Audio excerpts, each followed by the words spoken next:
ঈদ মুবারক, ঈদ মুবারক, ঈদ মুবারক। আপনাদের সবাইকে স্বাগত জানাচ্ছি আমি রাসেল। আশা করছি আপনারা সবাই ভালো আছেন, ভালোর দলে আছেন। আজকে এমন একটা সময় আমি আপনাকে স্টুডিওতে আমন্ত্রণ জানাচ্ছি যখন আপনি হয়তো ট্রাভেল করছেন, হয়তো গ্রাম থেকে শহরে যাচ্ছেন অথবা শহর থেকে গ্রামে, কিন্তু যাচ্ছেন আপনজনের কাছে, যাচ্ছেন ঈদের আনন্দ ভাগ করে নিতে। আর ঠিক এমন একটা মুহূর্তে আমাদের স্টুডিওতে এসেও হাজির হয়েছেন আমাদের কাছের মানুষ, খুব আপন মানুষেরা। এসেছেন হাফেজ মাইনুদ্দিন সাহেব, এসেছেন মুস্তফা আলম রোমান এবং এসেছেন ঈসা। সেই সাথে আমিও একটা ঘটনা শোনাবো। তো আজকে কিভাবে শুরু করব, ঠিক যেভাবে শুরু করতাম সেভাবেই যাই। চলুন শুরু করা যাক। শুরুতেই একটি ইমেল। Welcome back. আপনাদের সবাইকে স্বাগত জানাচ্ছি আমি রাসেল। আশা করছি আপনারা সবাই ভালো আছেন, ভালোর দলে আছেন। আমিও ভালো আছি আর ভালোর দলে আছি। নতুন একটা ঘটনায় যাব, যেভাবে লেখা আছে আমি সেভাবেই পড়ে শোনাচ্ছি। শ্রদ্ধেয় রাসেল ভাই এবং ভূত.com-এর প্রিয় শ্রোতা বন্ধুরা, আসসালামু আলাইকুম। কেমন আছেন আপনারা?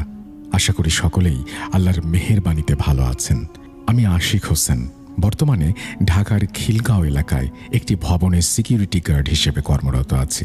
আমি নিয়মিত আপনাদের অনুষ্ঠান শুনি এবং অনেক আগে থেকেই ভেবেছিলাম আমার জীবনে ঘটে যাওয়া একটি হাড় হিম করা সত্য ঘটনা আপনাদের সাথে শেয়ার করব।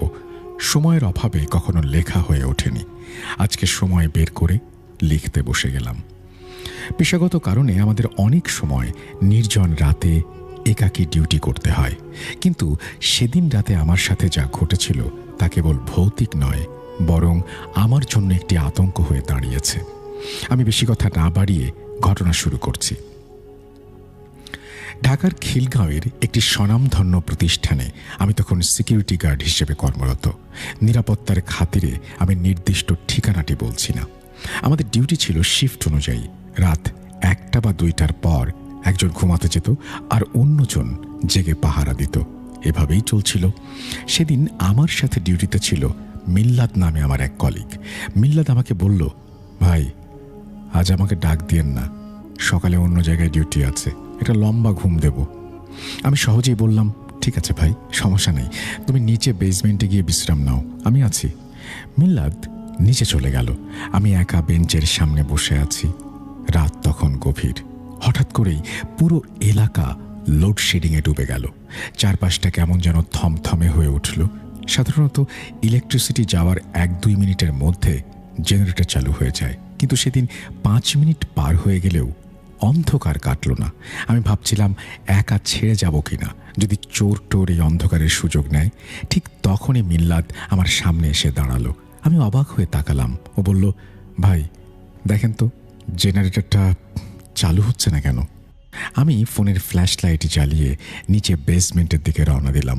সিঁড়ি দিয়ে নেমে বাম দিকে আমাদের বিশ্রামের চৌকি আর ডান দিকে জেনারেটর রুম। যেই না ফোনের আলোটা বাম দিকে ফেললাম, আমার কলিজা যেন শুকিয়ে গেল। দেখলাম মিল্লাত সেই চৌকিতেই গভীর ঘুমে আচ্ছন্ন। আমার মাথায় আকাশ ভেঙে পড়ল। এই মাত্র যে মিল্লাদ ওপরে উঠে গিয়ে আমাকে জেনারেটর চেক করতে বলল, সে আবার আমার আগে নিচে নেমে ঘুমানোর জায়গা পেল কখন? আমাকে ক্রস না করে তো নিচে নামার কোনো পথ নেই। ভয়ে শিঁড় দ্বারা দিয়ে ঠান্ডা শীতল স্রোত বয়ে গেল। আমি এক দৌড়ে উপরে চলে এলাম, কিন্তু ওপরে এসে দেখি জায়গাটা জনমানবহীন। কোথাও কেউ নেই। পিনপতন নীরবতা চারিদিকে। ভয় আর বিভ্রান্তি নিয়ে আবার আমি নিচে নামলাম। আমার চোখের সামনে তখন সব ওলট পালট হয়ে যাচ্ছে। যে মিল্লাতকে আমি একটু আগে ঘুমন্ত দেখে গেলাম, এখন সে আর সেখানে নেই। চৌকিটা একদম খালি। নিজের চোখকে বিশ্বাস করতে পারছিলাম না।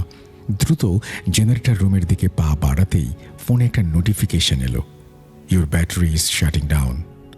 আমার স্পষ্ট মনে আছে 50%-এর বেশি চার্জ ছিল। কয়েক সেকেন্ডের মধ্যে 3, 2, 1 হয়ে ফোনটা বন্ধ হয়ে গেল। চারপাশে ঘুটঘুটে অন্ধকার। জেনারেটরের ওপর সবসময় কয়েকটা ছোট লাল ইন্ডিকেটর লাইট জ্বলে, আজ সেগুলোও নিভে আছে। হঠাৎ চোখ আটকে গেল সেই অন্ধকারে জলজল করতে থাকা দুটো লাল বিন্দুর ওপর। ভেবেছিলাম ছোট কোনো বাতি, কিন্তু কিছুক্ষণ তাকাতেই বুঝতে পারলাম ওগুলো নড়াচড়া করছে। ওগুলো কোনো বাতি ছিল না, ওটা ছিল কোনো কিছুর জ্বলন্ত লাল চোখ। আমি চোখ বন্ধ করে পাগলের মতো আয়াতুল কুরসি পড়তে শুরু করলাম। কিছুক্ষণ পর হঠাৎ বিদ্যুৎ চলে এলো। আমি কোনো মতে প্রাণ হাতে নিয়ে ওপরে দৌড়ে এলাম। এসেই দেখি মিল্লাদ সেখানে স্বাভাবিকভাবে বসে আছে। আমাকে দেখে ও অবাক হয়ে বলল, কি ব্যাপার ভাই, কোথায় গিয়েছিলেন?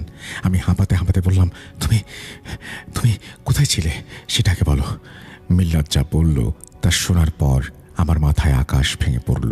সে বলল, ভাই আমি তো নিচেই ঘুমাচ্ছিলাম, হঠাৎ স্যার এসে গেটে জোরে বাড়ি দেয়, আমার ঘুম ভেঙে যায়। ওপরে এসে দেখি আপনি নেই। সবচেয়ে ভয়ঙ্কর তথ্যটা মিল্লাদ এরপর দিল। সে বলল, ভাই আমি নিচে যাওয়ার পর তো একবারের জন্য কারেন্ট যায় নাই। আপনি সব কি বলছেন? আমি পাথরের মতো দাঁড়িয়ে রইলাম। যে লোডশেডিং, যে অন্ধকার আর যে অশরীরী মিল্লাদের সাথে আমি কথা বললাম, সেটা কে ছিল?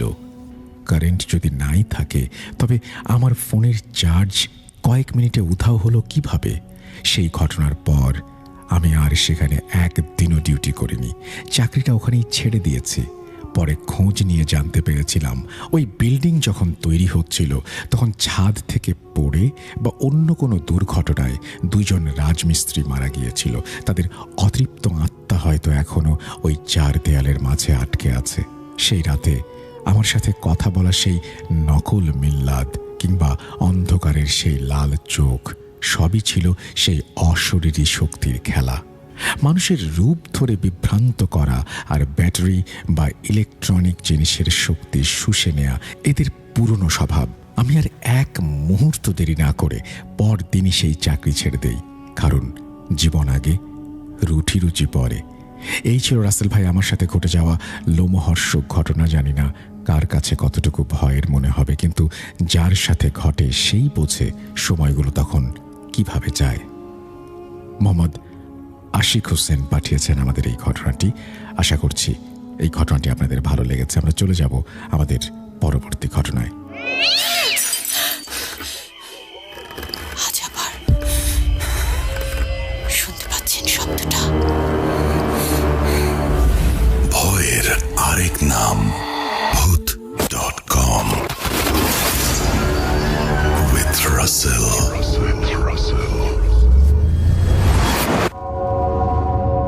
Welcome back. আপনাদের সবাইকে স্বাগত জানাচ্ছি আমি রাসেল। আশা করছি আপনারা সবাই ভালো আছেন, ভালোর দলে আছেন। আমিও ভালো আছি আর ভালোর দলে আছি।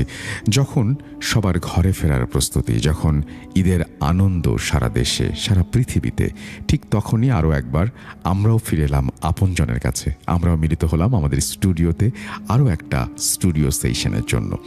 আশা করছি প্রথম থেকে শেষ পর্যন্ত আপনারা শুনবেন, কারণ আজকের এই স্টুডিও সেশনে পুরনো নতুন মিলিয়ে অনেকেই উপস্থিত হয়েছেন। আমার মনে হয় যে আজকের শোটা আপনাদের সবার জন্য অনেক আনন্দদায়ক হবে, ভয়ঙ্কর ভালো লাগবে আপনাদের। কথা না বাড়িয়ে চলুন শুরু করা যাক। আর এই মুহূর্তে আমার সঙ্গে আছেন মুস্তফা আলম রোমান, এবং তিনি আপনারা জানেন যে তিনি যেমন ঘটনা পাঠান চমৎকার, তিনি ঘটনা বলেনও খুব চমৎকার। আমরা এখন তার কাছ থেকে তার ঘটনা শুনবো। কথা না বাড়িয়ে চলুন সরাসরি চলে যাই মুস্তফা আলম রোমানের কাছে। রোমান, আসসালামু আলাইকুম। সবাইকে জানাই ঈদের অনেক অনেক শুভেচ্ছা। আশা করি আপনারা সবাই ভালো আছেন এবং সুস্থ আছেন। আজকে অনেকদিন পরে আপনাদের সাথে কথা হচ্ছে, অনেক ভালো লাগছে অনেকদিন পরে আপনাদের সাথে যোগাযোগ করতে পেরে। সো আজকের ঘটনাটা বেসিক্যালি জামালপুরের একটা ঘটনা। জামালপুরের গারো পাহাড়ের নাম হয়তোবা অনেকে হয়তোবা শুনেছেন, এবং ওর আশেপাশেরই কোনো একটা এলাকার ঘটনা এটি। আমি স্পেসিফিক জায়গার নাম বলছি না, কারণ এখানে কিছু প্রবলেম হতে পারে যিনি ঘটনাটি আমাকে শেয়ার করেছেন। তো আমি সরাসরি ঘটনায় যাচ্ছি। ঘটনাটি আমি যার কাছ থেকে কালেক্ট করেছি উনি আমার ফ্রেন্ড, ওনার নাম জসিম। তো ঘটনাটি ঘটে ওনার চাচার সাথে। তো ওনার চাচার নাম হচ্ছে আজম, মিস্টার আজম।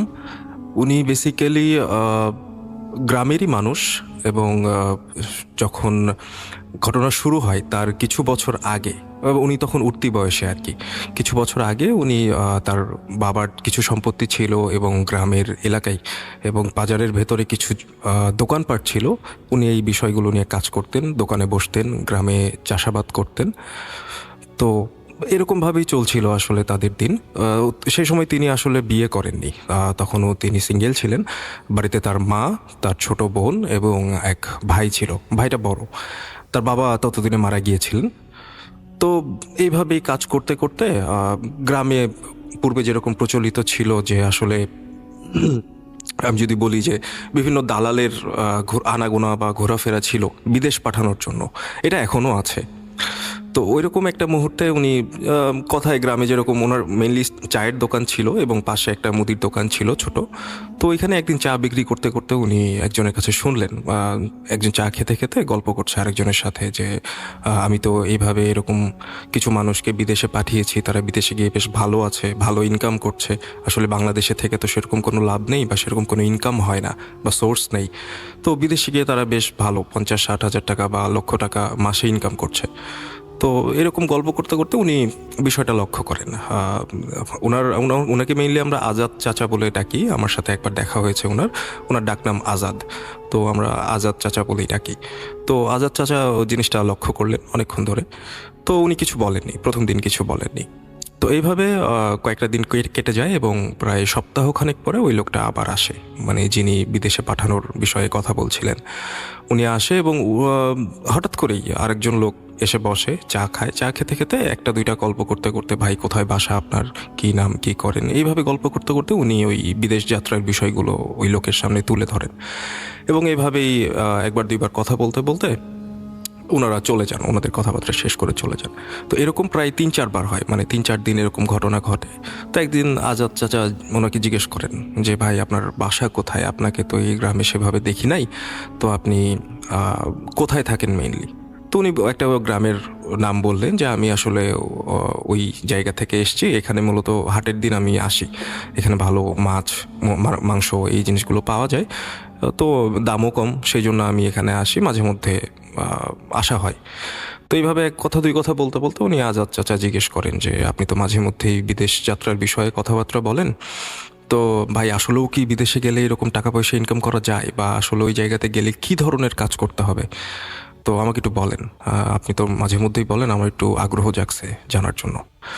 তো তখন ওই লোকটা আজাদ চাচাকে বলেন যে আসলে দেখেন, আপনার পড়াশোনার উপর ভিত্তি করে হয়তো বা ওই জায়গাতে কাজের ব্যবস্থাগুলো হয়, এখন আপনার পড়াশুনো কত দূর? তো আজাদ চাচা বলেন আমি আসলে ক্লাস 8 পর্যন্ত পড়াশোনা করেছি, আমার বাবা ওই সময় মারা যাওয়ার কারণে আমি আর পড়াশোনা কন্টিনিউ করতে পারি নাই।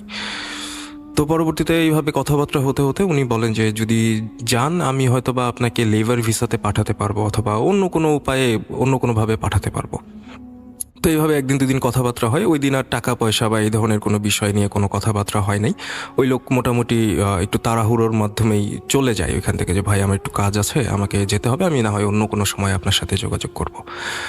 তো এইভাবে পরের সপ্তাহে উনি আবার আসেন, আবার কথাবার্তা হয়। তো এইভাবে আস্তে আস্তে আস্তে আস্তে ওনার সাথে ভালো একটা সম্পর্ক তৈরি হয় আজাদ চাচার। তো এমন একদিন উনি নিজে থেকেই আজাদ চাচাকে বললেন, কী ব্যাপার ভাই, কেমন ব্যবসা বাণিজ্য কেমন চলতেছে?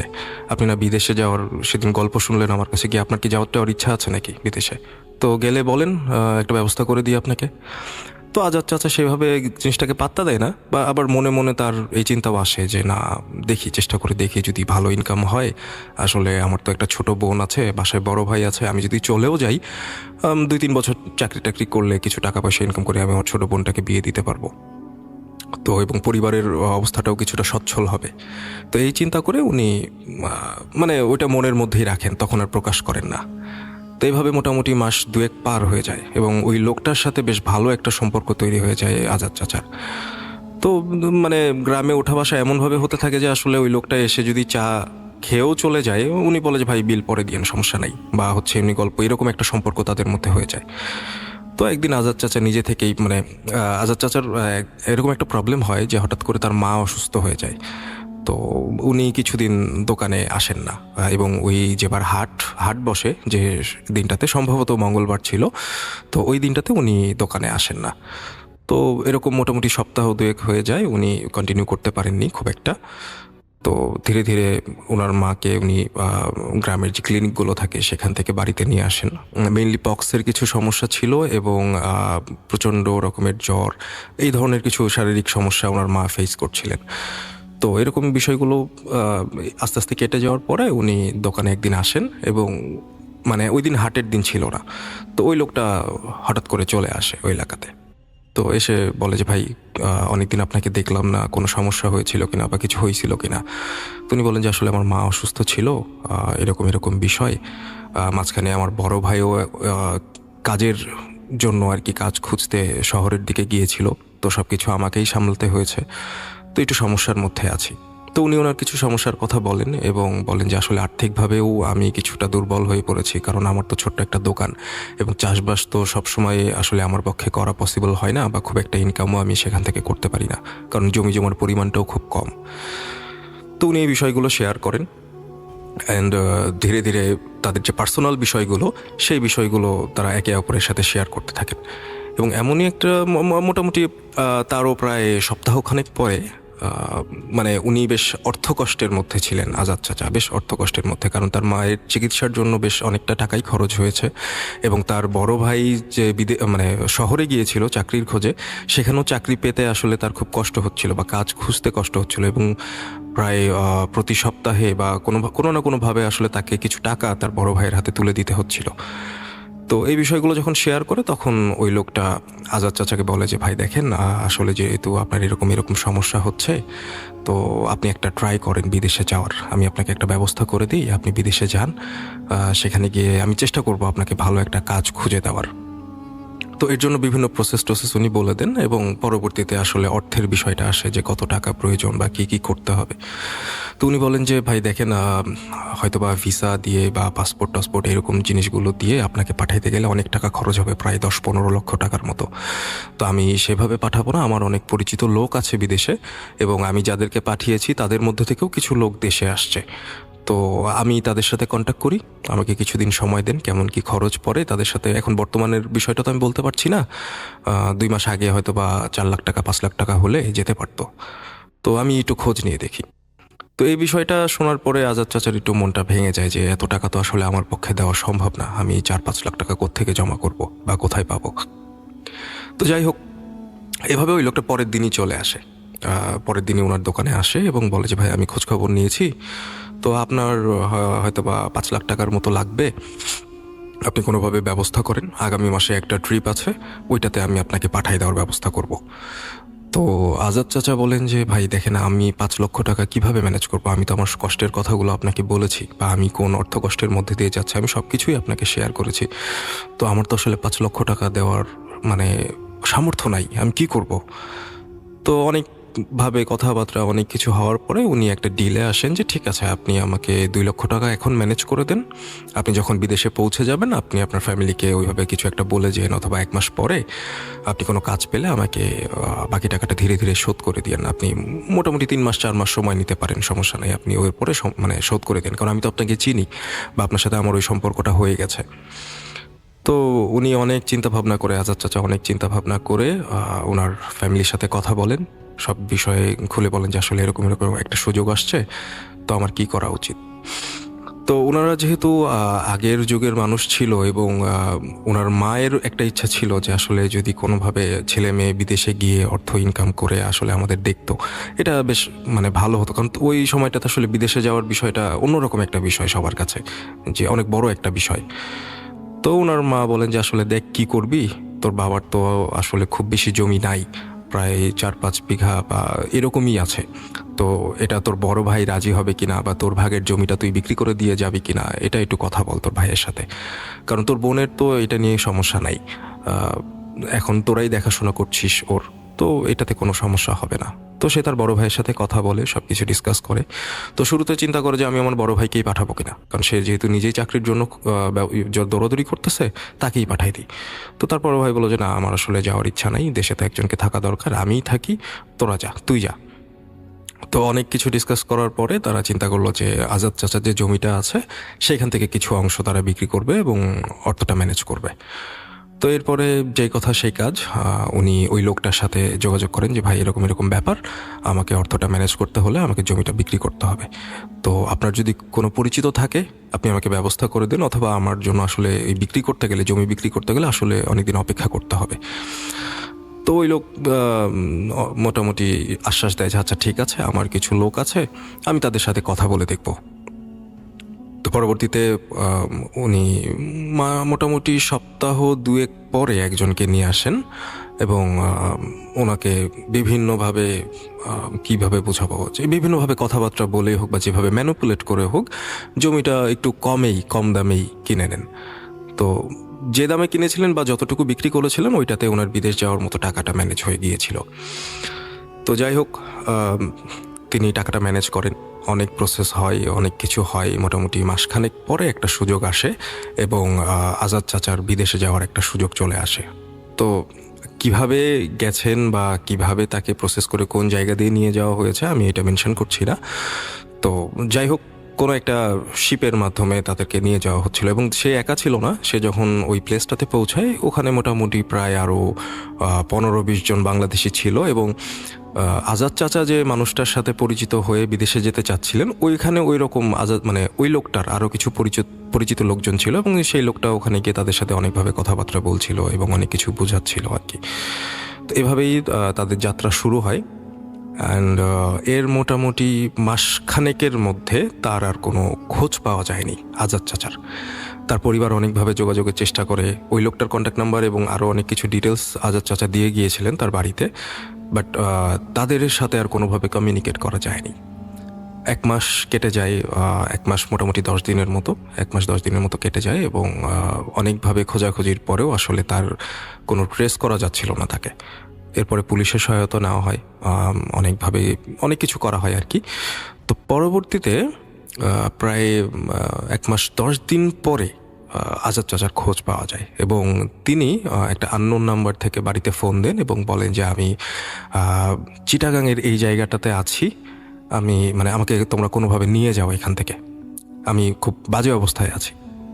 তো পরবর্তীতে আজাদ চাচার বড় ভাই ওখানে যান, কোনোভাবে ওখানে গিয়ে দেখেন যে তার ভাই প্রায় আধমরা অবস্থায় পড়ে আছে কোনো একটা জায়গাতে, মানে একটা বস্তির এলাকার মধ্যে আর কি আধমরা অবস্থায় পড়ে আছে।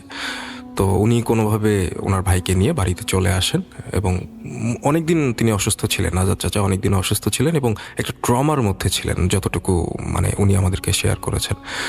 তো যখন ওনাকে জিজ্ঞেস করা হয় যে আসলে কি হয়েছিল বা তুই বিদেশে গিয়েছিলি এত হঠাৎ করে এইভাবে চলে আসলি বা এই অবস্থা কেন, তো বললো যে আসলে আমি দুর্বিষহ বা এই রোমহর্ষক ঘটনাটা শোনাতে চাচ্ছি না বা আমার সাথে কি হয়েছে আমি শোনাতে চাচ্ছি না, বাট আল্লাহ আমাকে বাঁচিয়ে দিয়েছে, এটাই আল্লাহর কাছে অনেক অনেক শুক্রিয়া।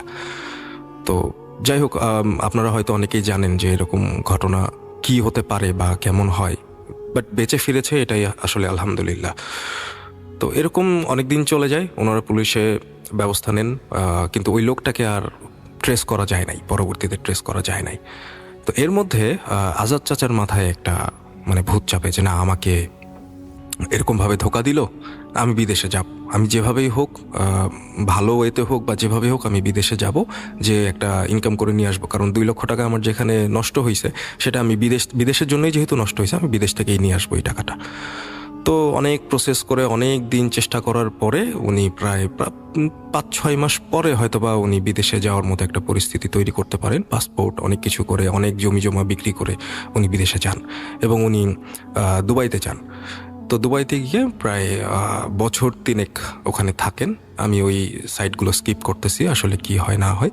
তো বছর 3 ওখানে থাকেন এবং বেশ ভালো একটা অর্থ ইনকাম করেন। তো তখন তার পারিবারিক সচ্ছলতাও মোটামুটি চলে আসে। 3 বছর পরে উনি দেশে, 3 বছর পরে না, মোটামুটি 2.5 বছর পরে উনি দেশে ফেরেন এবং বেশ ভালো একটা অবস্থা নিয়েই দেশে ফেরেন। তো ওই সময়টাতে তার বেশভূষাল বা কথা বলার ভঙ্গি, এই জিনিসগুলো মোটামুটি চেঞ্জ হয়ে গিয়েছে ততদিনে। তো তখন তিনি যখন দেশে আসেন, তার ভাইও মোটামুটি ভালো একটা অবস্থানে চলে গিয়েছে, বাংলাদেশের বিভিন্ন জায়গায় চাকরি বাকরি উনি করেছেন, বিভিন্ন কাজ উনি করেছেন, তো ভালো একটা অবস্থানে চলে আসে এবং পারিবারিক অবস্থাও বেশ ভালো। তো উনি দেশে আসার পরে একটা চেম্বার খোলেন, কবিরাজির চেম্বার। তো তার মা একটু হতবাক হয়ে যায় বিষয়টা নিয়ে, যে কি ব্যাপার, আমার ছেলে বিদেশে গেল, গিয়ে ওখান থেকে ফিরে এসে একটা চেম্বার কেন করলো, সে কি আর ফিরবে না? তো তার সাথে অনেকভাবে কথা বলা হয়, সে বলে যে না, আমি আপাতত আর বিদেশে যাব না, আমার আসলে মন উঠে গেছে বিদেশ থেকে, আমি ওখান থেকে কিছু বিদ্যা শিখে আসছি, অ্যান্ড ওখানে পাকিস্তানি কিছু লোকেদের সাথে আমার পরিচয় হয়েছিল যারা আমাকে কবিরাজি বিদ্যা শিখিয়েছে, তো আমি এটা দিয়ে মানুষকে সাহায্য করতে চাই। তো পরবর্তীতে উনি চেম্বার খোলেন। গ্রামে যেহেতু আগে থেকেই পরিচিত ছিল, অনেকে চেনে জানে, ও ধীরে ধীরে একজন দুজন করে আসতে শুরু করে এবং মানে চমৎকারভাবে আসলে উনি মানুষের ট্রিটমেন্ট করতেন এবং মানুষ সুস্থ হয়ে যেত আল্লাহর রহমতে। তো ওনার নাম ডাক পড়ে যায়, হাক ডাক পড়ে যায় ধীরে ধীরে। তো পরবর্তীতে এই জিনিসগুলো চলতে থাকে অনেক দিন, 4 মাস 5 মাস 6 মাস। তারপরে উনি বিয়ে করেন। বিয়ে করার পরবর্তীতে বেশ ভালোই চলছিল, সব কিছু বেশ ভালোই চলছিল। মোটামুটি 2 বছর এভাবে কেটে যায়, কোনো প্রবলেম হয় না। তো হঠাৎ করে একদিন তখন প্রায় রাত 11:30 বাজে, বাড়িতে অনেকেই ফোন দিচ্ছে আজাদ চাচাকে, বাট ওনাকে ফোনে পাচ্ছে না। তো উনি মোটামুটি 11:30টার দিকে বাড়িতে ফেরেন এবং বেশ বেশ ক্লান্ত হয়ে বাড়িতে ফেরেন। মানে ঘেমে গেছেন, পুরো জামা কাপড় ভিজে গেছে, কিছুটা কাদা, শরীরে কিছুটা কাদা, এরকম এরকম একটা পরিস্থিতিতে উনি বাড়িতে ফেরেন। তো ওনাকে জিজ্ঞেস করা হয় আসলে কি হয়েছে। উনি বলতে পারেন না, সেভাবে কিছু বলতে পারেন না। উনি বলেন যে না, আমার আসলে খারাপ লাগছিল, আমি রাস্তায় পড়ে গিয়েছিলাম, এরকম এরকম বিষয়, আমার বাকিটা আমার আর মনে আসতেছে না কি হয়েছে। তো যাই হোক, এইভাবে একদিন 2 দিন যাওয়ার পরে ওনার বিহেভিয়ারে হঠাৎ করে কিছু চেঞ্জ চলে আসে। বিহেভিয়ারে চেঞ্জ বলতে কি, উনি হঠাৎ করে ওনার মায়ের সাথে, অনেক বছর পরে ওনার মায়ের সাথে হঠাৎ করে রাগান্বিত কণ্ঠে কথা বলা শুরু করেন, মানে বকাঝকা করেন, এরকম কিছু। জাস্ট ছোট্ট একটা ভুল, মানে এরকম বিষয় যে তার চায়ে চিনির পরিমাণটা কম হয়ে গিয়েছে জন্য সে হঠাৎ করে তার মায়ের উপরে চটে গেছেন, এরকম একটা বিষয়। তার ওয়াইফ এসে তাকে অনেকভাবে বোঝানোর চেষ্টা করেন যে এরকম তো হয়ই, এরকম, এটা তো স্বাভাবিক একটা বিষয়, তো এটাতে তো রাগ করার কিছু নাই। তো যাই হোক, এইভাবে চলে যায় এবং পরবর্তীতে এমন একটা অবস্থা হয় যে প্রতিদিনই উনি ওনার ফ্যামিলি মেম্বারদের সাথে কারো না কারোর সাথে উনি ঝগড়া বিবাদ শুরু করে দেন, ঝামেলা শুরু করেন। ধীরে ধীরে বাড়িতে আসা কমিয়ে দেন, অনেক রাত করে বাড়িতে ফেরেন। অ্যান্ড ওনার চেম্বারেও খুব কম যাওয়া আসা শুরু করেন আর কি। কোথায় যান, কি করেন না করেন, এটাও আসলে কেউ জানে না।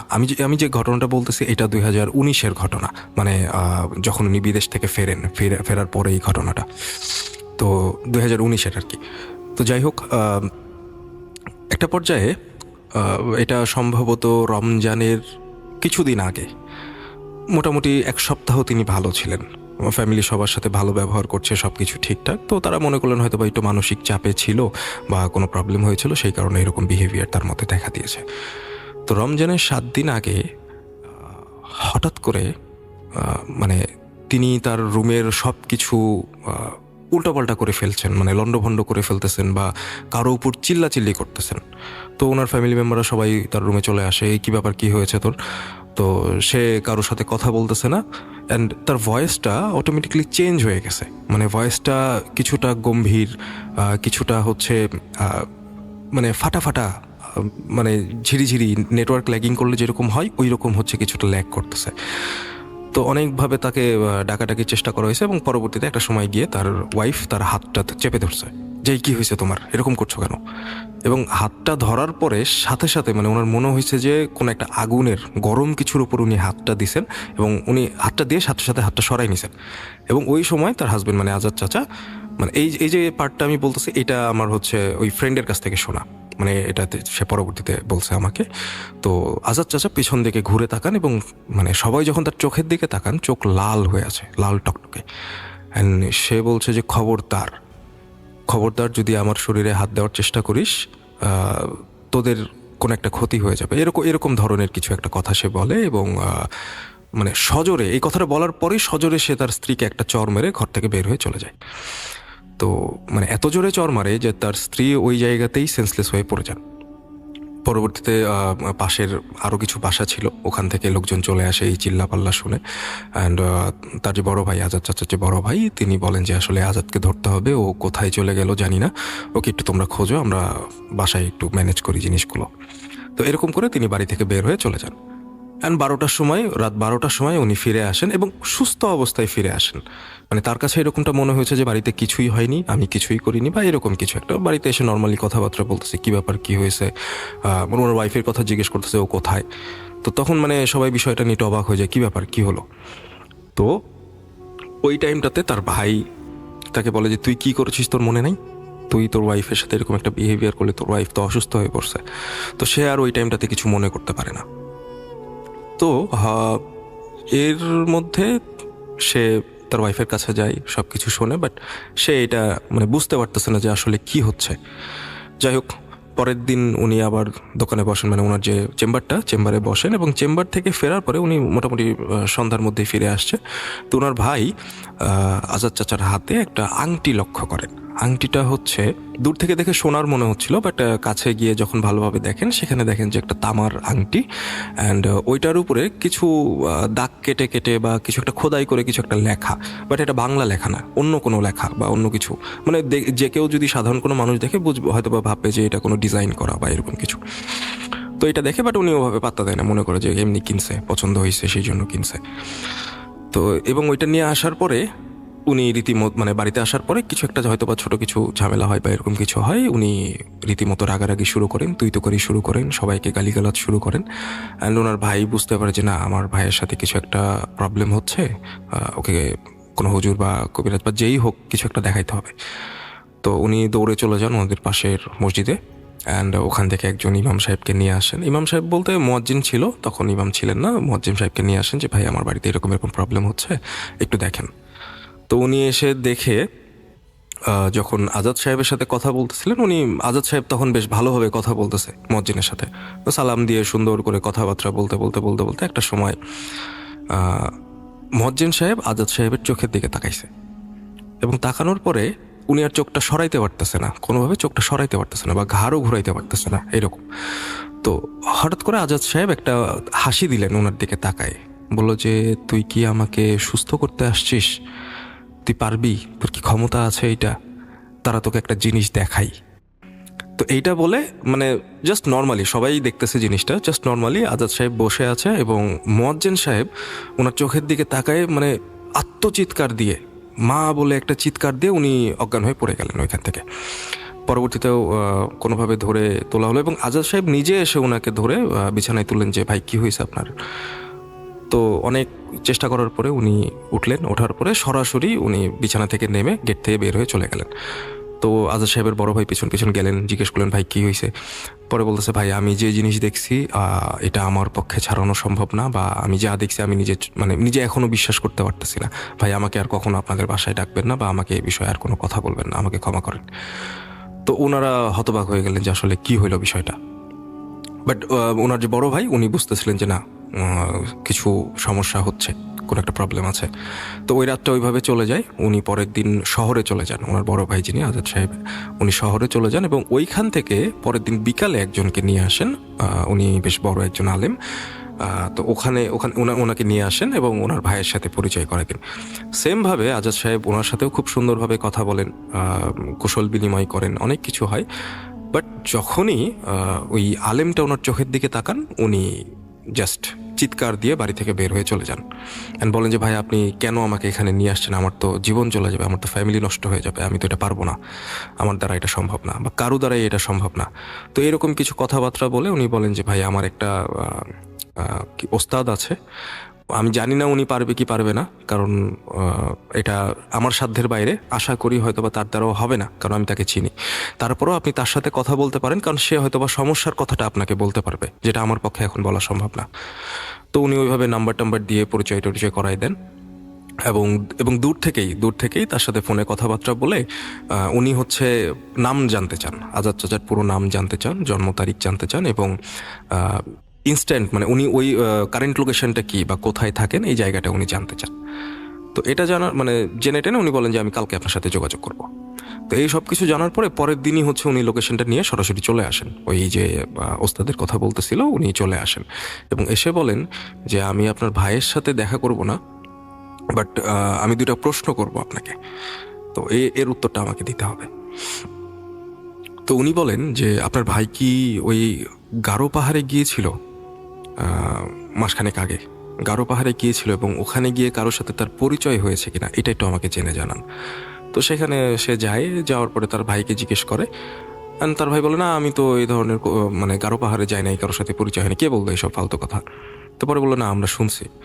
তখন আজাদ সাহেব হঠাৎ করে হাসতে হাসতে বলতেছে কি, ওই যে গতকালকে যে হুজুর নিয়ে আসছিল ওর ওস্তাদ বলছে না, নিয়ে আয় ওকে আমার কাছে নিয়ে আয়। তো উনি কখনোই ওনার বড় ভাইকে তুই তুকারি করে বলে না, তারপরেও হঠাৎ করে ওই টাইমে উনি এই ধরনের বিহেভিয়ার শুরু করছে। তো তখন গিয়ে ওই ওস্তাদকে বলার পরে উনি তখন আসার পরে উনি চোখটা নিচে নামায় রাখছে, উনি তাকায় নাই, ওনার চোখের দিকে তাকায় নাই আজাদ সাহেবের। তো উনি আসার পরে আজাদ সাহেব বলছে, কি তুই যে আসছিস, তুই যে এসে আমাকে এই কথাটা বললি, আমি ওইখানে গেছিলাম কিনা বা কিছু করছি কিনা, তো তুই কি ছাড়াইতে পারবি আমাকে? তোর কি সম্ভব? তো শুধু শুধু আসছিস কেন? তোর তো জীবন নষ্ট হয়ে যাবে, তুই তো মারা পড়বি। তো এই ধরনের কথাগুলো আজাদ চাচা বলতে থাকে ওইখানে। অ্যান্ড উনি বলে, উনি উনি ওখানে বসে, ওস্তাদ ওখানে কিছুক্ষণ বসে মাথা নিচু করে, এবং বসার পরে তিনি বলে যে আমি আপনাকে কিছু কথা বলবো, আপনি জাস্ট আমাকে বলবেন যে হ্যাঁ কি না, আপনি কে, কোত্থেকে আসছেন, কি করবেন, আমি এসব কিছু জানতে চাই না, আমি আপনাকে ছাড়াবো না, যার শরীরে আছেন আপনি সেভাবেই থাকেন, সমস্যা নেই, কিন্তু আমি কিছু প্রশ্ন করবো, আপনি আমাকে উত্তরটা দিবেন। তো আজাদ চাচা বলছে ঠিক আছে বল। তো তখন বলছে আপনি গারো পাহাড়ে গিয়ে কোনো একটা নারীর সাথে পরিচিত হয়েছেন এবং আপনি তাকে বিয়ে করেছেন, এটা কি সত্যি? তখন তিনি বলে যে হ্যাঁ সত্যি। তখন বলতেছে সেই মেয়েটা হচ্ছে হিন্দু। তো সে বলল যে হ্যাঁ হিন্দু। তো তখন বলল যে ঠিক আছে, সে আপনাকে একটা আংটি দিয়েছে, এই আংটিটা আপনি খুলে ফেলেন, তারপরে আপনার যা করার আপনি করেন। তো উনি বলতেছে না, আংটি আমি কেন খুলবো? তো অনেকভাবেই চেষ্টা করে আসলে আংটিটা খোলা যায় নাই। তো এরপরে ওস্তাদ ওখান থেকে বের হয়ে চলে আসেন। অ্যান্ড আসার পরে পরের দিন হচ্ছে উনি ওনার বড় ভাইকে ফোন করে বলেন যে ভাই, এখানে বিশাল একটা ঝামেলা হয়ে গেছে, আপনার ভাই তো খুব বাজে একটা কাজ করে ফেলছে। তখন বলছে কেন, কি হয়েছে? তখন বলছে আপনার ভাই ওই গারো পাহাড়ে গিয়ে, মানে অনেক দিন ধরেই নাকি যাতায়াত করতো, তার কবিরাজির যে জড়িবুটিগুলো অথবা হচ্ছে যে ঔষধি গাছগুলো কালেক্ট করতে উনি হচ্ছে ওই পাহাড়ে যেতেন। অ্যান্ড ওইখানে যেতে যেতেই রেগুলার যাওয়ার পরেই আর কি একজন মেয়ের সাথে তার পরিচয় হয়, এবং ওই মেয়েটা তাকে হেল্প করতো এই ওষুধের গাছগুলো খুঁজতে। তো যেহেতু তার পরিচিত ছিল, মানে সেই পাহাড়টা চিনতো, সো ওই মেয়েটা হচ্ছে ওনাকে হেল্প করতো ঔষধি গাছগুলো খুঁজতে। অ্যান্ড ওই রকম ধীরে ধীরে ধীরে ধীরে সে মেয়েটা হচ্ছে একদিন তাকে বিয়ের প্রপোজাল দেয়, এবং মানে কিছু একটা খেতে দেয়, একদিন কিছু খেতে দেয়, এবং তারপরে হচ্ছে একটা বিয়ের প্রপোজাল দেয়। অ্যান্ড ধীরে ধীরে আপনার ভাই সেখানে ফল করে, এবং ফল করার পরে সে বিয়েতে রাজি হয়। এবং বিয়েতে রাজি হওয়ার পরে এখানে সবচেয়ে বড় একটা সমস্যা হয়ে যায় যে ওনাদের কিছু রিচুয়াল ছিল, যে মানে রিচুয়াল বলতে আমি একটা জিনিস স্কিপ করে গেছি, সেটা হচ্ছে যে ওই মেয়েটা তাকে প্রলোভন দেখায় যে তুমি যে কবিরাজিগুলো করতেছো, তো আমি তোমাকে একটা বিষয়ে হেল্প করতে পারবো, কিন্তু তোমাকে একটা কাজ করতে হবে, তোমাকে একটা বলি দিতে হবে। কি বলি দিবে বা কি করছে এটা সেই ওস্তাদ পরবর্তীতে বলতে পারে নাই বা জানে না, বাট বলছে তুমি যদি এই বলিটা দাও সেই ক্ষেত্রে তোমার ক্ষমতা অনেক বেড়ে যাবে এবং তুমি যা চাইবা তাই করতে পারবা, এবং কবিরাজিতে তোমার অনেক নাম ডাক হবে। তো এরকম ধরনের কিছু প্রলোভন তাকে দেওয়া হয়, এবং সে অনেক চিন্তা ভাবনা করে রাজি হয় যে না ঠিক আছে, গ্রামের মানুষ তো আমাকে চেনে, আমি তো মানুষের উপকারই করতেছি, তো এই একটা বলি দিলে আর কি হবে, দেই। তো এইভাবে তিনি নাকি কিছু একটা বলি দিছে। এখন কি বলি দিছে সেইটা কেউ জানে না। এটা হতে পারে কোনো জন্তু জানোয়ার বা হতে পারে কোনো মানুষ, আমিও জানি না বা কেউই জানে না এখনো পর্যন্ত। তো সে এই কাজটা করে ফেলছে, এবং ওই ওস্তাদ বলতেছিল যে সে শয়তানের কাছে নিজেকে সঁপে দিছে ওই বলিটা দেওয়ার মাধ্যমে। সেটা হতে পারে তার নিজের অজান্তে। অ্যান্ড ধীরে ধীরে সেই বলির পরে একটা হার মানে ওই মানে সেই জীবটা বা মানে যেটাই হোক ওই জিনিসটার একটা হাড়ের টুকরো দিয়ে ওইটার উপরে তামা পেঁচিয়ে একটা আংটি বানিয়ে আপনার ভাইয়ের হাতে দেওয়া হয়েছে, যেটা আসলে খোলা সম্ভব না, যেটা এখন মানে খোলা সম্ভব না। অ্যান্ড যে শয়তানের কাছে সে সঁপে দিয়েছে সেটা অন্যরকম একটা শয়তান, সেটাকে সম্ভবত মা মনসা বলা হয়, মানে তাদের ভাষাতে মা মনসা বলা হয়, এবং সেটা প্রচণ্ড পরিমাণে শক্তিশালী।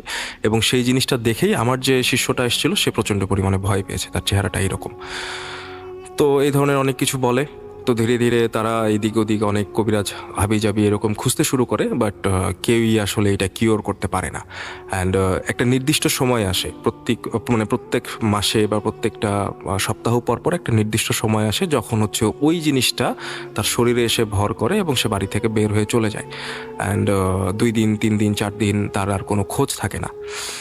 তো যখন ফিরে আসে তার মানে সে সুস্থ অবস্থায় ফিরে আসে এবং বাড়ির সবার সাথে ভালো ব্যবহার করে, সব কিছুই ঠিকঠাক।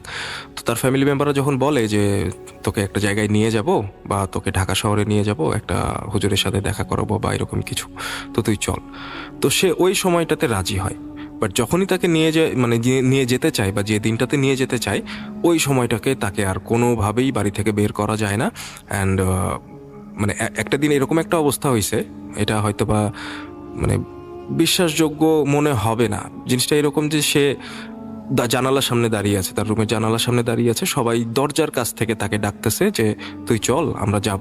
তো এরকম একটা সময় তার ওয়াইফ কিছুটা সামনে আগাইছে এবং জানালা থেকে তার ওয়াইফ যতটুকু দূরে আগাইছে হয়তোবা কতটুকু 2-3 হাত দূরে, 2 হাত দূরে এরকম একটা দূরত্বে দাঁড়াইছে।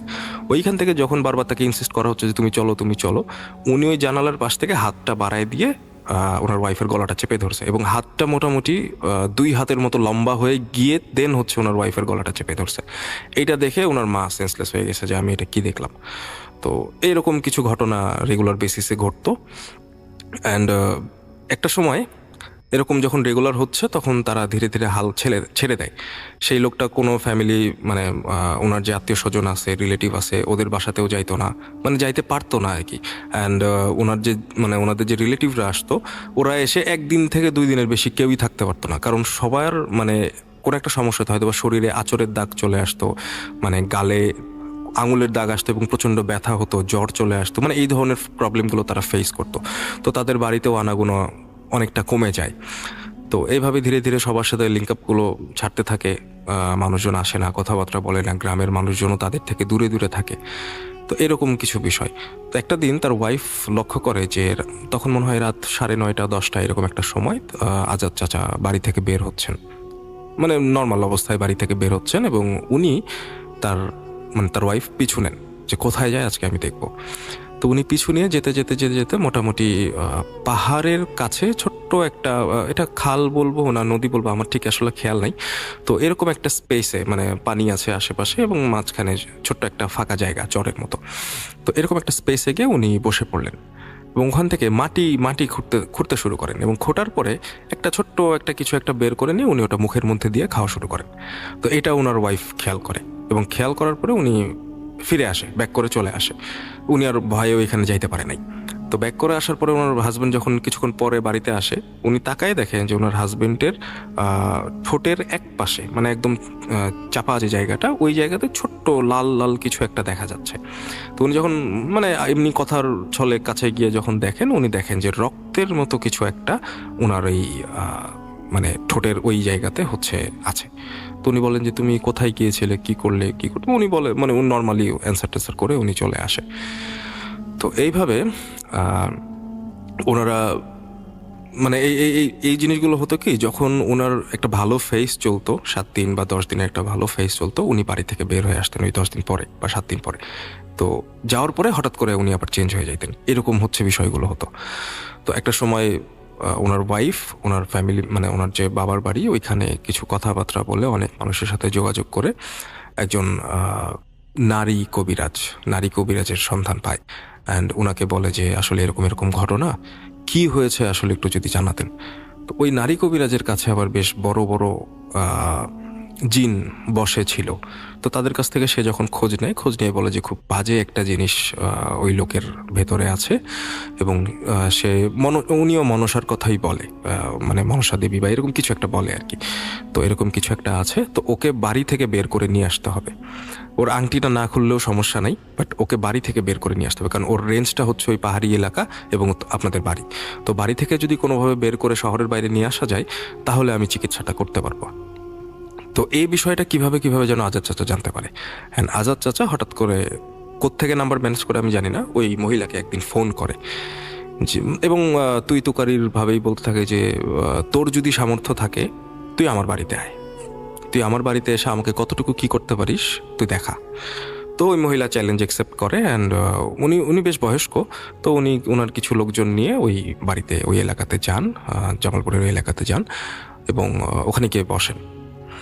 তো ওইখানে তারা অনেকক্ষণ কথাবার্তা বলে, প্রায় 1.5-2 ঘন্টা কথাবার্তা চলে, বাট কোনো ক্ল্যাশ নাই। তারা কিন্তু মানে অনেকক্ষণ কথাবার্তা বলে এবং হঠাৎ করে প্রায় 15-20 মিনিটের মতো ওনারা চুপ হয়ে যায়। ওনারা দুজনের দিকে তাকিয়ে আছে, কেউ কোনো কথা বলতেছে না, কেউ কোনো মুভমেন্ট করতেছে না, বডি মুভমেন্ট নাই, চুপচাপ বসে আছে। তো ফ্যামিলি মেম্বাররা এটা মানে এই জিনিসটা খেয়াল করছে। এই যে 10-15 মিনিট সময় তারা চুপচাপ ছিল, পুরো বাড়ির আশেপাশে মানে মনে হচ্ছে প্রচণ্ড ঝড়, সব কিছু লণ্ডভণ্ড হয়ে যাচ্ছে, মানে কিছু একটা হচ্ছে। তো এই 10-15 মিনিট পরে হঠাৎ করে তারা রিল্যাক্স হয়ে যায়, বডি মুভমেন্ট হচ্ছে, অ্যান্ড তারা ভালোভাবে কথাবার্তাগুলো, এই মহিলা ওখান থেকে চলে আসে এবং মামা মানে আজাদ চাচা বাড়িতে থাকে আর কি। তো মহিলাটা চলে আসার পরে বলে যে দেখ, আমার কাছে যা আছে তোর স্বামীর কাছেও ওই জিনিসটাই আছে। ওই জিনিসটা বলতে ওই রকম ক্ষমতারই কিছু একটা আছে, তো এটা আসলে কাটানো সম্ভব না। যদি ওই যে মহিলাটা যাকে সে বিয়ে করেছে, সে যদি কোনোভাবে ছাড়াইতে চায় হয়তো বা পারবে, হয়তো বা তার কাছেও সম্ভব কিনা জানি না। যে শরীরটা সে বেছে নিয়েছে সে ছাড়াইতে পারবে কিনা আমি জানি না, কারণ শয়তানের কাছে নিজেকে সঁপে দিছে। তো আমি পারবো না বা অন্য কেউই পারবে না। সে যতদিন বেঁচে থাকবে তাকে এভাবেই বেঁচে থাকতে হবে। তো এখনো পর্যন্ত আজাদ চাচার সাথে নির্দিষ্ট একটা সময় পরপর 7 দিন 10 দিন বা এরকম একটা সময় পরপর এই ঘটনাগুলো ঘটে। এবং রোজার মাসেও আমি এই যে কিছুদিন আগে খোঁজ নিয়েছি, সেম ফেস্টার মধ্যে দিয়ে সে যাচ্ছে। কিছুদিন সে রোজা রাখে, কিছুদিন তার প্রবলেম হয়। মানে হিন্দু ধর্ম, এর মধ্যে একটা জিনিস আমি মিস করে গেছি, সে মাঝে মাঝে তার ফ্যামিলি মেম্বারদেরকে হিন্দুদের যে বা সনাতন যে পুস্তকগুলো আছে ওই পুস্তকগুলোর কিছু ঘটনা তাদেরকে শোনায় বা ওইখান থেকে কিছু গল্প তাদেরকে শোনায়। তো তারা চিন্তা করে যে এগুলো কোত্থেকে সে জানলো, সে তো কখনো পড়েও নাই বা তার বাড়িতে ওই ধরনের জিনিসগুলো নাই, তো সে কিভাবে জানলো। তো অনেক কিছু বলে এবং অনেক প্রশ্নের উত্তর সে দিয়ে দেয়। এবং এরকম অবস্থাতেও সে অনেক মানুষের চিকিৎসা করে। মানুষ তার কাছে একটু কম আসে এই ভয়ের কারণে, বাট অনেকগুলো মানুষের সে চিকিৎসা করে এবং বেশ ভালোভাবেই চিকিৎসা করে। তো আরেকটা বিষয় হচ্ছে, তাদের কখনো অর্থের অভাব দেখা দেয় নাই, এখনো পর্যন্ত অর্থের অভাব দেখা দেয় নাই। তিনি অন্য কোনো কাজ করে না এবং কবিরাজি করেও তিনি কোনো টাকা পয়সা নেন না। মানুষ যেগুলো আছে তাদের কাছ থেকে কোনো টাকা পয়সা নেন না, বাট অথচ তাদের কোনো টাকার অভাব নাই, অটোমেটিকলি তাদের কাছে টাকা চলে আসে। তাদের মাঝে মধ্যে এরকমও হয় যে ওয়ার্ড্রোব খোলার পরে দেখতেছে যে একটা টাকার বান্ডিল ওই জায়গাতে। পরবর্তীতে আজাদ চাচাকে জিজ্ঞেস করে বলে, হ্যাঁ এটা আমি এনেই রাখছি, এটা আমারই প্রাপ্য জিনিস বা এরকম কিছু। তো এই জিনিসগুলো এখনো পর্যন্ত চলতেছে। হুটহাট তার ফ্যামিলির সাথে খারাপ বিহেভিয়ার করে, বাইরে বের হয়ে যায়। তিনি ওই সেম জায়গাতে, ওনার ওয়াইফ এটা পরবর্তীতে আবার চেক করছে, উনি ওই জায়গাটাতে যায়, কিছু একটা খায়, মাটি থেকে কুড়ায় নিয়ে কিছু একটা বের করে নিয়ে কিছু একটা খায়, চলে আসে। মাঝে মধ্যে 2-3 দিনের জন্য লাপাত্তা হয়ে যায়, কোনো খোঁজখবর থাকে না, আবার সুস্থ হয়ে ফিরে আসে। এইরকম জিনিসগুলো কন্টিনিউ হচ্ছে এবং এখনো পর্যন্ত হচ্ছে। এটার আসলে শেষ কোথায়, পরবর্তীতে কি হবে আল্লাহ ভালো জানেন। তো এটাই ছিল আজকের ঘটনা। আমি জানি না আসলে এটা ভয়ের না এটা কি আমি জানি না, বাট আমার কাছে বেশ অদ্ভুত লেগেছে ঘটনাটা। সো আজকে এই পর্যন্তই। সবাইকে আবার ঈদের অনেক অনেক শুভেচ্ছা। সবাই ভালো থাকবেন, সুস্থ থাকবেন এবং মোস্ট ইম্পর্টেন্টলি ভূত.com এর সাথে থাকবেন। আসসালামু আলাইকুম। ওয়ালাইকুম সালাম। অনেক লম্বা একটা ঘটনা শুনলাম এবং আসলে যেটা হয় আর কি, মানে রোববার আসলেই একটা স্পেশাল কিছু সবসময় আমরা এক্সপেক্ট করি এবং সেই এক্সপেকটেশনের আজকেও ব্যতিক্রম ছিল না এবং সেরকমই একটা চমৎকার স্টোরি আমরা আসলে শুনলাম। অ্যান্ড থ্যাংক ইউ রোমান, অনেক কষ্ট করে এই রমজানের মধ্যে, বিশেষ করে যখন ঈদের আর মাত্র কয়েকটা দিন বাকি এবং সবাই আসলে ব্যস্ত এখন পরিবার নিয়ে, শপিং নিয়ে, সব কিছু নিয়ে, এবং যদি কেউ গ্রামের বাড়িতে যেতে চায় সেটা নিয়ে, সেই সময় আপনি সময় দিয়েছেন, এসেছেন স্টুডিওতে, যেন আপনাকে আন্তরিকভাবে ধন্যবাদ জানাচ্ছি। আপনি যদি আমাদের লিসেনারদের উদ্দেশ্যে কিছু বলতে চান তাহলে প্লিজ একটু বলতে পারেন। লিসেনারদের জন্য একটাই কথা বলতে চাই, সেটা হচ্ছে ধন্যবাদ। আসলে আপনারা এতদিন ধরে আমাদের সাথে আছেন, ইনশাল্লাহ আমাদের সাথে ভবিষ্যতেও থাকবেন। আপনাদের সাপোর্টটা আসলে আমাদের অনেক অনেক প্রয়োজন এবং এইভাবে যতদিন আপনারা আছেন ততদিন আমরা আছি। সো আমাদের সাপোর্ট করবেন সব সময়। এবং আমি চাইবো যে আপনারা আপনাদের এলাকায় বা আশেপাশে পরিচিত যে জায়গাগুলোতে ভৌতিক যে জায়গাগুলো আছে সেই জায়গাগুলোর খোঁজ আমাদেরকে দিবেন, কারণ আমরা ইনশাআল্লাহ কিছুদিন পর সেই জায়গাগুলোতে যাব, আপনাদের সাথে কথা বলবো এবং সত্য যে ঘটনাগুলো সেগুলো কালেক্ট করে আপনাদের সামনে উপস্থাপন করব। So thank you so much and আমার ভালোবাসা সবসময় আপনাদের জন্য। Thank you. Thank you. আমিও আপনাকে অনেক অনেক ধন্যবাদ জানাচ্ছি এবং আশা করছি যে আপনি ভালো থাকবেন। ঈদ চমৎকার কাটুক পরিবারের সাথে, আত্মীয় স্বজন, বন্ধু বান্ধবের সাথে। এবং এই ঈদটাতে আমরা যখন যাই আমাদের শহর ছেড়ে বা আমাদের গ্রাম ছেড়েও অনেকে শহরে আসতে হয়। ধরুন যে আপনি কোনো একটা গ্রামে কাজ করেন কিন্তু আপনার বাসা শহরে, এরকমও তো হয়, মানে উল্টোও কিন্তু হয়। সো যে যেখানেই আছেন না কেন, যখন আপনজনের ভিড়ে ফিরে যাবেন তখন আমি জানি যে অনেকগুলোই গল্পের সন্ধ্যা, অনেকগুলোই গল্পের আড্ডা এরকম হবে ঈদের মধ্যে। এবার তো ছুটিও অনেক লম্বা, সো সব কিছু মিলিয়েই একটা লম্বা ছুটির মাঝে হয়তো অনেক আনন্দ, অনেক উৎসব, অনেক কিছুই হবে। তো তার মাঝখানে যদি হঠাৎ করেই ভয়ের প্রসঙ্গ ওঠে, যদি শুনে ফেলেন কোনো একটা ভয়ের ঘটনা, তাহলে অবশ্যই সেটা আমাদের জন্য রেখে দেবেন, পাঠাবেন আমাদেরকে। আমাদের ইমেল অ্যাড্রেস russell.food.com@gmail.com। আমরা সরাসরি চলে যাব আমাদের পরবর্তী ঘটনায়, এবং আমাদের স্টুডিওতে এই মুহূর্তে যিনি উপস্থিত আছেন আমি তার সাথে আপনাকে একটু পরিচয় করা দিচ্ছি। এবং তিনি এর আগে একটি এপিসোডে এসেছিলেন। আমি জানি না যে আপনারা এর আগে কখনো তাকে শুনেছেন কিনা বা তার সম্পর্কে জানেন কিনা, কিন্তু তিনি খুব চমৎকার ঘটনা বলতে পারেন। আজকেও তার কাছে বেশ কিছু ঘটনা আছে। আমি জানি না যে কতগুলো ঘটনা আমরা আজকে শুনতে পারবো, রাতও হয়ে যাচ্ছে, এবং আপনারা সবাই জানেন যে এই সময়ে, ঈদের সময় সবারই ব্যস্ততা থাকে, কতক্ষণ আটকে রাখতে পারবো আমি জানি না, তবে চেষ্টা করব আজকে তার কাছ থেকে দারুণ কিছু ঘটনা আপনাদের জন্যই সংগ্রহ করে নিতে। তো যাই হোক, কথা না বাড়িয়ে আমরা সরাসরি তার সাথে কথা বলি। আপনি প্লিজ একটু শুরুতেই আপনার পরিচয়টা দেবেন, তারপর আপনার ঘটনায় আমরা যাব। আসসালামু আলাইকুম লিসেনার্স, আমি ইসা মোহাম্মদ। ধন্যবাদ রাসেল ভাই আমাকে এত সুন্দর করে পরিচয় করে দেওয়ার জন্য, যদি আমি খুব ক্ষুদ্র ব্যক্তি। তো রাসেল ভাই কেমন আছেন আগে এটা বলুন। হ্যাঁ, আমি ভালো আছি, সবসময় ভালোর দলেই থাকি। আমি আপনাকে সুন্দর করে পরিচয় করিয়ে দিয়েছি, আরও সুন্দর করে হয়তো পরিচয় করে দেওয়া দরকার ছিল, কারণ স্টুডিওতে এসে যারা একেবারে এরকম চমৎকারভাবে স্পন্টেনিয়াসলি ঘটনা বলতে পারে, সেরকম মানুষের সংখ্যা আসলে খুব বেশি না। আপনি তার মধ্যে একজন, এবং আপনি এই যে এত কষ্ট করে এই ব্যস্ততার মধ্যেও এই সময়েও যে স্টুডিওতে এসছেন সেকেন্ড টাইম, তাও আবার, সেজন্য আপনাকে অনেক ধন্যবাদ জানাই। তো যাই হোক, আমরা কথা না বাড়িয়ে আমরা সরাসরি ঘটনায় যাব। এবং ইসা, আমি লাস্ট টাইমও আপনার ঘটনায় খুবই মুগ্ধ হয়েছিলাম, আজকেও নিশ্চয়ই আপনি দারুণ কিছু উপহার দেবেন। শুরুতে একটু জানাবেন যে আপনি কোথা থেকে এই ঘটনা সংগ্রহ করেছেন, তারপরে আপনি ঘটনাটা বলতে শুরু করলেই হবে। চলুন শুরু করা যাক। আচ্ছা, এই ঘটনাটা আমার এক পরিচিত বড় ভাই, তিনি চট্টগ্রামে থাকেন, এবং ঘটনাটি আজ থেকে প্রায় 10-15 বছর আগের ঘটনা, এবং এটা ওনার নিজের সাথে ঘটে যাওয়া একটি ঘটনা। তো উনি আমাকে শেয়ার করেছিলেন, তো সেই ঘটনাটাই আমি শুরু করছি আর কি রাসেল ভাই। তো যাই হোক, আমার বড় ভাইয়ের নামটা আমি স্কিপ করে যাচ্ছি। তো উনি চট্টগ্রাম পোর্টে কাজ করেন। তো পোর্টে কাজ করতে হলে অনেক সময় ওনাকে অনেক রাতেও থাকতে হয় আর কি, নির্দিষ্ট সময়ের বাইরে ওভারটাইম করতে হয়, যেহেতু পোর্টের অনেকগুলো বিষয় আছে। তো এমনই একটি রাতে তিনি কাজ করছেন। তো কাজ করতে করতে তিনি যখন ঘড়ি দেখলেন, দেখে যে ঘড়িতে 12টা বাজে। তো তিনি একটু হয়ে গেল যে কোন সময় আসলে সময় চলে গেল তিনি বুঝতে পারেনি, কাজের এত চাপ। তো উনি আবার পোর্ট সিটিতে পোর্ট সিটি এলাকা নামে যে কোয়ার্টার আছে আর কি, আমাদের পোর্ট কলোনি বলে চট্টগ্রামে, সবাই চিনবে। পোর্ট কলোনি এরিয়াতে উনি থাকে আর কি, কোয়ার্টারে। তো ওনার বাসা থেকে উনি যাতায়াত করতে হলে রিক্সা দিয়েও উনি যাতায়াত করে আর কি, ভিতর দিয়ে রিক্সা দিয়েও আসা যায়। তো রাত যেহেতু 12টা বেজে গেছে, তো তিনি তেমন গাড়ি পাচ্ছে না। তো চিন্তা করলো তাহলে আমি একটু হেঁটে হেঁটেই যাই, সমস্যা তো নেই। সামনে গিয়ে ওই ভিতরে একটা গলি আছে, সেই গলির সামনে গিয়ে আমি রিক্সা নিব। তো উনি হাঁটছেন। তো হাঁটার সময় হঠাৎ তিনি পিছন থেকে ওনাকে কেউ একজন ডাক দেয় আর কি, ওনার নাম ধরে ডাক দেয়। তো ডাক দেওয়ার পর তিনি পিছনে তাকায়, দেখে যে একটা যুবক। তো যুবকটা আসলে সাদা পাঞ্জাবি এবং সাদা পায়জামা পরে আছে, খুবই চুল লম্বা, চোখের নিচে সুরমা দাও, একটু পায়াস টাইপের আর কি, এরকম মনে হলো ওনার থেকে। তো ডাক দিল, ডাক দেওয়ার পর উনি দাঁড়ালেন। দাঁড়ানোর পর ছেলেটি ওনার সামনে আসলো আর কি। আসার পর উনি ওনার সাথে কথা বলছে যে ভাইয়া কেমন আছেন, কি করছেন, আজকে এত রাতে আপনি তো তাড়াতাড়ি বাসায় চলে যান।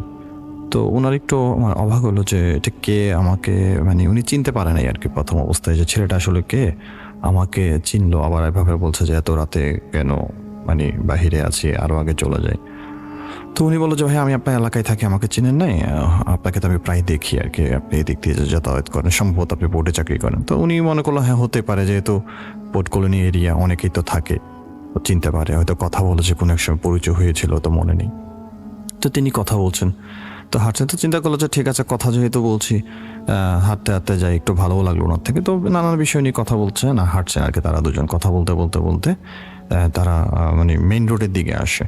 তো মেইন রোডের দিকে যখন আসে, তখন তিনি হঠাৎ করে বৃষ্টি শুরু হয়, মেঘলা আকাশ, বৃষ্টি শুরু হয়। তো তখন চিন্তা করলো যে যেহেতু বৃষ্টি হয়েছে, তখন ছেলেটা বলে যে ভাইয়া যেহেতু বৃষ্টি হচ্ছে, আমরা একটু যাত্রী ছাউনির নিচে একটু দাঁড়াই আর কি, যাত্রী ছাউনির নিচে দাঁড়ায়। তো উনি বলে ঠিক আছে, সমস্যা নেই, যেহেতু বৃষ্টি এসেছে, তো যাত্রী ছাউনির দিকে দাঁড়ানো যায়। তো তো তিনি দাঁড়িয়েছেন, দাঁড়ানোর পরে আসলে উনি স্মোক করে। তো ছেলেটা বললো যে ভাই আপনি কি স্মোক করেন? তো উনি বললো যে জি করি। তো ছেলেটা বললো ভাই আমার থেকে সিগারেট আছে, আপনি নিলে নিতে পারেন। তো যাই হোক তিনি ওনার থেকে সিগারেট নিলেন। সিগারেট নিয়ে ছেলেটা আবার ওনার থেকে লাইটার দিয়ে সিগারেটটা ধরিয়ে দিলেন। তো সেও ছেলেটাও মানে সিগারেট ধরালেন আর কি। তো ধরার পর কথা বলছে, বিভিন্ন বিষয় নিয়ে তাদের চিরাচরিত আলাপ করছেন, কী অবস্থা, কেমন ভাইয়া, কীভাবে ইয়ে হচ্ছে। তো ইন দ্য মেইন টাইম সেখানে যেহেতু বৃষ্টি হচ্ছে, তো মানে বাইকে করে দুজন যুবক মানে ওই যাত্রী ছাউনির সামনে বাইকটা রাখে আর কি। বৃষ্টি হচ্ছে, তো তারাও বাইকটা থামিয়ে যাত্রী ছাউনির দিকে দাঁড়ায় আর কি, বৃষ্টি থেকে বাঁচার জন্য। তো যাই হোক উনি তো কথা বলছে ছেলেটার সাথে, তো উনি ফলো করলো, ছেলে দুইটা মানে বাইক থেকে নামলো সামনেই। তো ওনার থেকে মানে বেশ কিছুক্ষণ কথা বলার পরে দেখলো যে মানে বৃষ্টিটাও মানে খুব একটা কমার ইয়া নেই। তো দেখতেছে যে বাইক থেকে যে দুটো ছেলে নেমেছে, সেই ছেলে দুটো মানে ওনার দিকে তাকিয়ে আছে এক নজরে। তো উনি আবার একটু অবাক হলো যে এভাবে তাকিয়ে আছে কেন, আবার একটু ভয়ও পাচ্ছেন, মানে বিষয়টি কি হাইজাকার কি না। হঠাৎ করে বাইক থেকে নামলেন, আবার ওনার দিকে তাকিয়ে আছে এক নজরে। তো উনি উনি এটা দেখে উনি ইয়া করে, উনি ছেলেটার সাথে কথা বলতেছে আমার মতো করে, ছেলেটাও কথা বলতেছে। তো কথা বলতেছে প্রায় এইভাবে প্রায় 5-7 মিনিট অতিবাহিত হয়েছে। হওয়ার পরে ছেলেটা মানে বাইকে থেকে যে ছেলেটা নেমেছিল ওই ছেলেটি ওনার কাছে আসে আর কি। ওনার কাছে আসার পরে ওনাকে মানে গায়ে হাত দেয়। তো গায়ে হাত দিলে উনি আবার একটু ভয় পেয়ে যায় যে কী ব্যাপার কি। তো তখন উনি বলছে ভাইয়া কোনো সমস্যা? তো ছেলেটা মানে ওনাকে বলছে ভাইয়া কিছু মনে করবেন, আপনাকে একটা কথা বলি, আপনার সিগারেটে আগুন নেই। আমি অনেকক্ষণ ধরে লক্ষ্য করছি যে আপনি সিগারেটে মানে আগুন নেই, কিন্তু আপনি সিগারেট টানছেন, এটা আমার থেকে একটু অবাক লাগলো। আর আপনি একা একা বিড়বিড় করছেন কার সাথে, এই জন্য আপনাকে ডাকলাম আর কি, অন্যভাবে না। তো উনি মানে অবাক হলো যে সিগারেটে আগুন নেই মানে, সিগারেটটা তো আমার পাশের ছেলেটা ধরিয়ে দিল। উনি বললো যে কই আপনার পাশের ছেলে? তো উনি তখন পাশে তাকালেন, পাশে তাকানোর পর দেখলো যে ওখানে আসলে কেউ নেই। তো উনি অবাক হলো যে কী ব্যাপারে কেউ নেই। তো বললো যে ভাই আসলে আপনি অনেকক্ষণ ধরে একা একা বিড়বিড় করছেন আর সিগারেটটা টানছেন, কিন্তু সিগারেটে কোনো আগুন নেই, যার কারণে আমার পাশে বন্ধু সেও আমাকে বললো, এই জন্য আসলে অনেকক্ষণ পরে আপনাকে আমি নক দিলাম আর কি, যে ভাইয়া এই বিষয়ে আর কি কোনো সমস্যা আপনি। তো উনি বললো যে না আসলে আমার সাথে তো একজন ছিল, মানে উনি খুব অবাক হয়ে গেলেন যে আমার সাথে তো একজন ছিল এবং ওই ছেলেটাই আমাকে সিগারেট দিল এবং সে আমাকে আগুন ধরিয়ে দিল। তো আমি তো সিগারেট টানছি আর ওর সাথে কথা বলছি। তো মানে এখন আপনি মানে আপনার সাথে কথা বলার পর দেখতেছি ছেলেটি নেই, মানে উনি একটু ভয় পেয়ে মানে যে ওই হয়েছে। তখন ওরা বললো যে ভাইয়া আপনার বাসা কোথায়? তো বললো যে বাসার একটু সামনে। বলছে ঠিক আছে ভাইয়া আপনি বাসায় যান, হয়তো আপনি অসুস্থ বা সারাদিন কাজ করেছেন বা টায়ার্ড হয়েছে, এটা হতে পারে। তো তারা বললো যে ভাই আমি আপনাকে একটু এগিয়ে দিয়ে আসবো। তো ওরা বললো যে লোকটা বললো যে না থাক লাগবে না। তখন ওরা বললো যে না ভাইয়া ঠিক আছে, আপনি একটু সামনে আগে মানে অগ্রসর করে দিই। তো তারা বললো যে ভাই আপনি আমার বাইকে উঠেন, আমি আপনার ভিতরে বাসায় দিয়ে আসছি যদি কিছু মনে না করেন। তো তারপর তারা ওই যে বাইকে করে ওনাকে দিয়ে আসেন। তো এই ঘটনাটা আসলে ওনার থেকে খুব অবাক লাগে, মানে ওনার জীবনে ওটাই ফার্স্ট ঘটনা ছিল। তো উনি বললো যে আসলে আমার কি হয়েছিল, আমি যে খুব অসুস্থ ছিলাম সেটিও কিন্তু না। সবচেয়ে বড় কথা হচ্ছে যে ছেলেটা যদি মানে মানে অন্য ধরনের কোনো কিছু হয় তাহলে সিগারেটটা আমার হাতে তো ছিল, তাহলে সিগারেটটা আসলো কোত্থেকে। তো এটার হিসাব এটার উনি কখনোই মিলাতে পারেননি। তো এই ছিল আমার প্রথম ঘটনা রাসেল ভাই। চমৎকার। এবং আমি ভাবছিলাম তাই যে আসলে মানে হঠাৎ করে এখন মানে যেরকম এখন তো মাঝে মাঝে ঝড় বৃষ্টি হচ্ছে, তো এরকম সময় যদি হঠাৎ করে এরকম কারোর সাথে দেখা হয়, যে আপনি যে বন্ধুর কথা বলছিলেন যে মানে কেমন হবে তাহলে এই ব্যাপারটা, যে বন্ধুর আসলে নাই কিন্তু জি সিগারেট জ্বালানোর যে ব্যাপারটা খুবই অদ্ভুত। জি রাসেল ভাই, এটাই আসলে মানে উনি এটাই বিশ্বাস করতে পারছেন না যে আসলে ছেলেটা আমাকে ডাক দিল, তার সাথে আমি কথা বললাম, তো ওইটা আমার হয়তো মনের ভুল হতে পারে, কিন্তু সিগারেটটা তো আমি নিয়েছি এবং সিগারেটটা ওই ছেলেটি ধরিয়ে দিয়েছে এবং সিগারেটটা তখনও তার সাথে ছিল। এবং পরবর্তী যে ছেলেটা তাকে দেখলো তারাও বললো যে ভাই আপনার হাতে সিগারেট কিন্তু তাতে আগুন নেই, কিন্তু আপনি মানে স্মোকিং করছেন, তাদের থেকেও জিনিসটা অবাক লাগলো আর কি। তো এই বিষয়টা আসলে উনি কোনো ব্যাখ্যা খুঁজে পায়নি এবং এটা ওনাকে এখনো ভাবায়। ব্যাপারটা হচ্ছে কি যে আমি হঠাৎ করেই অনুভব করছি যে আমি আয়নার ভেতরে একটা পৃথিবী আছে, সেই পৃথিবীতে আমি বিচরণ করতে পারি, সেই পৃথিবীতে আমি ঢুকতে পারি। মানে ব্যাপার ভয়ের জায়গাটা এইটা না, ভয়ের জায়গাটা যখন আমি দেখছি যে সেই আয়নার পৃথিবী থেকে কোনো একটা জিনিস আমি আবার আমার যে বাস্তব পৃথিবী সেই পৃথিবীতে নিয়ে আসতে পারছি, তখন ব্যাপারটা খুব ইন্টারেস্টিং হয়। বা অনেকে বলেন যে ওই যে মানে কি বলবো, যে স্বপ্নে কোনো কোনো জায়গায় আঘাত পেয়েছেন, যখন ঘুম ভেঙে জেগে উঠে দেখেন বিছানায় যে তিনি আসলে ওই জায়গায় আসলে আঘাতপ্রাপ্ত হয়েছেন, বা স্বপ্নের ভেতর থেকে কোনো একটা ফুল বা কোনো একটা কিছু যখন বাস্তবে এসে পড়ে, এটা এই সময়গুলোই খুবই অদ্ভুত হয়, তখন অঙ্কটা আসলে মেলে না। হ্যাঁ, এটা হয় রাসেল ভাই। যেমন আমি অনেকের কাছে শুনেছি যে স্বপ্নে দেখলাম, মানে তিনি দেখছেন যে তাকে সাপে কামড় দিচ্ছে বা কেউ মারছে, তো তার ঘুম ভেঙে যায়, হঠাৎ করে ঘুম ভেঙে যায়। তো ঘুম ভেঙে যাওয়ার পরে তিনি যখন ভয় পায় বা আবার ঘুমায়, তো পরের দিন সকালে যখন আবার উঠে দেখে যে পায়ের মধ্যে মানে রক্তের দাগ, মেয়ে কোমর খামচি দিয়েছে বা ওখানে চামড়া উঠে আছে, এর কামড়ের দাগ। এই জিনিসগুলো কিন্তু অনেকেই দেখে যে স্বপ্নে দেখেছে তাকে কেউ কামড় দিয়েছে বা সাপের ছোবল দিয়েছে, কিন্তু সেম জিনিসটা সে যখন ঘুম থেকে উঠে দেখেছে যে জায়গায় কামড় দিয়েছে ওই জায়গায় রক্তের দাগ, অর্থাৎ ওখানে মনে কেউ খামচি দিয়েছে। এরকম ঘটনাগুলো কিন্তু আমি প্রায় শুনি এবং আমাকে অনেকেই বলে যে ভাইয়া এই ধরনের ঘটনা ঘটে। আসলে তখন তো রুমের মধ্যে কেউ থাকে না, তাহলে এটা হলো কেমনে, স্বপ্নের সাথে এটার মিলটা কিভাবে হয়? এই জিনিসগুলো আসলে খুবই অদ্ভুত। না, সত্যিই তো আমরা একটা কাজ করি, সেটা হচ্ছে আমরা সরাসরি আমাদের পরবর্তী ঘটনায় যাই। আপনি বেশ কিছু ঘটনা নিয়ে আসছেন, এবার আমরা একটা লম্বা ঘটনা শুনি। চলুন, আপনার যে কোনো ঘটনা আছে তার মধ্যে সবচেয়ে লম্বা যে ঘটনাটা, সেই ঘটনাটা শুনি, এবং সবচেয়ে ভয়ঙ্কর ঘটনা সবগুলোই, কিন্তু আপনার লম্বা ঘটনা আমরা একটু বেশি সময় নিয়ে শুনি এবার আপনার কাছ থেকে। চলুন শুরু করা যাক। আচ্ছা, ঠিক আছে। এটা হচ্ছে যে আমার আব্বুর সাথে, অর্থাৎ আমার দাদার সাথে ঘটে যাওয়া একটি ঘটনা। তিনি ব্রিটিশ আমলে লেখাপড়া করেছেন, তখন তিনি উত্তরবঙ্গে থাকতেন, পঞ্চগড়ে। তো ওই সময় ব্রিটিশ আমলের কথা শুনেই তো আমার বেশ আনন্দ লাগছে, মনে হচ্ছে ইন্টারেস্টিং হবে। চলুন শুরু করি। হ্যাঁ, ইন্টারেস্টিং কিনা যাই না, তবে এটা প্রভাবটা এখনো আমাদের বাড়িতে আছে পঞ্চগড়ে।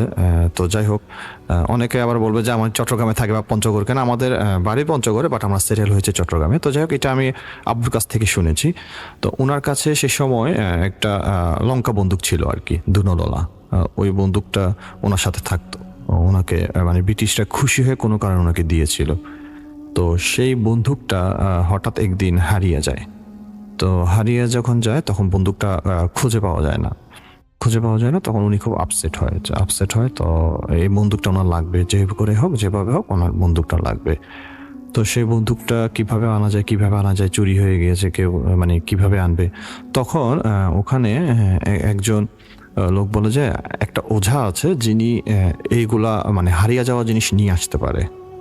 তো তখন উনি বলল আচ্ছা ঠিক আছে, ওঝাকে ডাক দাও। বলছে ওঝাকে ডাক দিলে তো হবে না, ওঝাকে আগে বলতে হবে উনি একটা নির্দিষ্ট সময়ের মধ্যে আসে আর কি। ওনাকে আগে ঘটনাটা বলতে হবে, ওনাকে ঘটনাটা বললে তখন উনি এসে ওনার মতো করে যে প্রসেসড কিটগুলো আছে সেগুলো উনি করেন।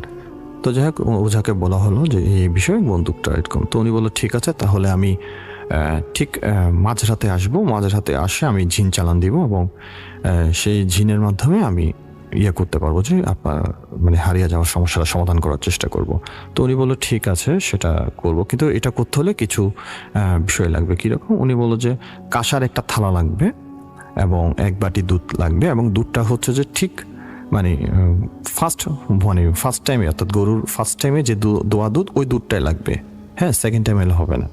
এবং ওই কাঁসার বাটিতে যতটুকু দুধ হয় অতটুকু দুধ দিয়ে আমাকে দিতে হবে এবং ওটা রেখে দিতে হবে, ওখানে যেন কেউ নজর না দেয়। ওটার দুধটা নিয়ে ঢেকে রাখতে হবে। আর আমি যখন ঠিক মাঝরাতে আসবো তখন এসে আমাকে ওটা দিবেন। তো ঠিক আছে, উনি সেভাবে রাজি হলেন। হওয়ার পরে পরের দিন মাঝরাতে উনি আসলেন। আসার পরে উনি বললেন যে আমাকে দুধটা দেন। তো দুধটা দিল। দুধটা দেওয়ার পরে উনি বলছে যে আপনারা কেউ নড়াচড়া করবেন না, সবাই এখানে চুপচাপ বসে থাকবেন। অনেক কিছুই আপনাদের অনুভূত হবে, বাট আপনারা কোনো কিছুতে হবেন না, নড়াচড়া করবেন না বা ভয় পাবেন না। তো উনি গোল চক্র করে সবাইকে বসালেন। বসানোর পরে আমার দাদাও ছিল এবং উনি মাঝখানে বসলেন দুধের বাটিটা নিয়ে। তো উনি একটা নকশা আঁকলেন। নকশা আঁকার পরে উনি মনে মনে অনেকগুলো মন্ত্র পড়ছেন আর কি। তো মন্ত্র পড়ার পর হঠাৎ করে উনি মানে ওনার শরীরটা খুব ঝাঁকি দিয়ে ওঠার পরে উনি মানে শরীরটা কাঁপতে এক পর্যায়ে উনি মানে পুরা সেন্সলেসের মতো হয়ে যায়। হয়ে যাওয়ার পরে উনি ঠিক 2-3 মিনিট পরে উঠার পরে উনি উনি নিজ থেকে কথা বলছে আর কি। মানে বিষয়টা এরকম ছিল যে ওনাকে ঝিনটা ভর করেছে এরকম। তো করার পরে উনি বলতেছে তোর নাম কি, বলে এরকম। তো ঠিক আছে, বন্দুকটা তো বাসায় রেখেছিলি তুই, ওইটা নিয়ে তো আজকে বিকালে বের হসনি তুই? বলে হ্যাঁ সত্য। বলে বন্দুকটা তোর ঘরের মানুষে নিছে। এবং এই বন্দুকটা ফিরে পাবি ঠিক 3 দিন পরে তোদের বাসার পিছনে একটা তেঁতুল গাছ আছে, ওই তেঁতুল গাছের মধ্যে বন্দুকটা ফিরে পাবি, ওখানে বন্দুকটা পাওয়া যাবে। তো যাই হোক, তো এর মধ্যে হলো কি হঠাৎ করে ওই বাটিটাটা মনে হয় মানে ভয় পেয়েছে, সবাই তো ভয় পাচ্ছে, এরকম ঘটনাটা দেখছে যে কি হচ্ছে এখানে, এরকম কথা বলতেছে। তো ওখানে ওই যে একটা ছেলে ছিল, ও ভয় পেয়ে করে কি মানে দৌড় দেয় ওখান থেকে উঠে। তো দৌড় যখন দেয় তখন দুধের বাটিটা পড়ে যায়। তো পড়ে যাওয়ার পরে ওখানে মানে সাধু মানে যে ইয়াটা ছিল, ওজা ছিল, সে হুট করে অজ্ঞান হয়ে যায়, মানে বাটিটাও পড়ে যায়, উনিও অজ্ঞান হয়ে যায়, এরকম ঘটনা।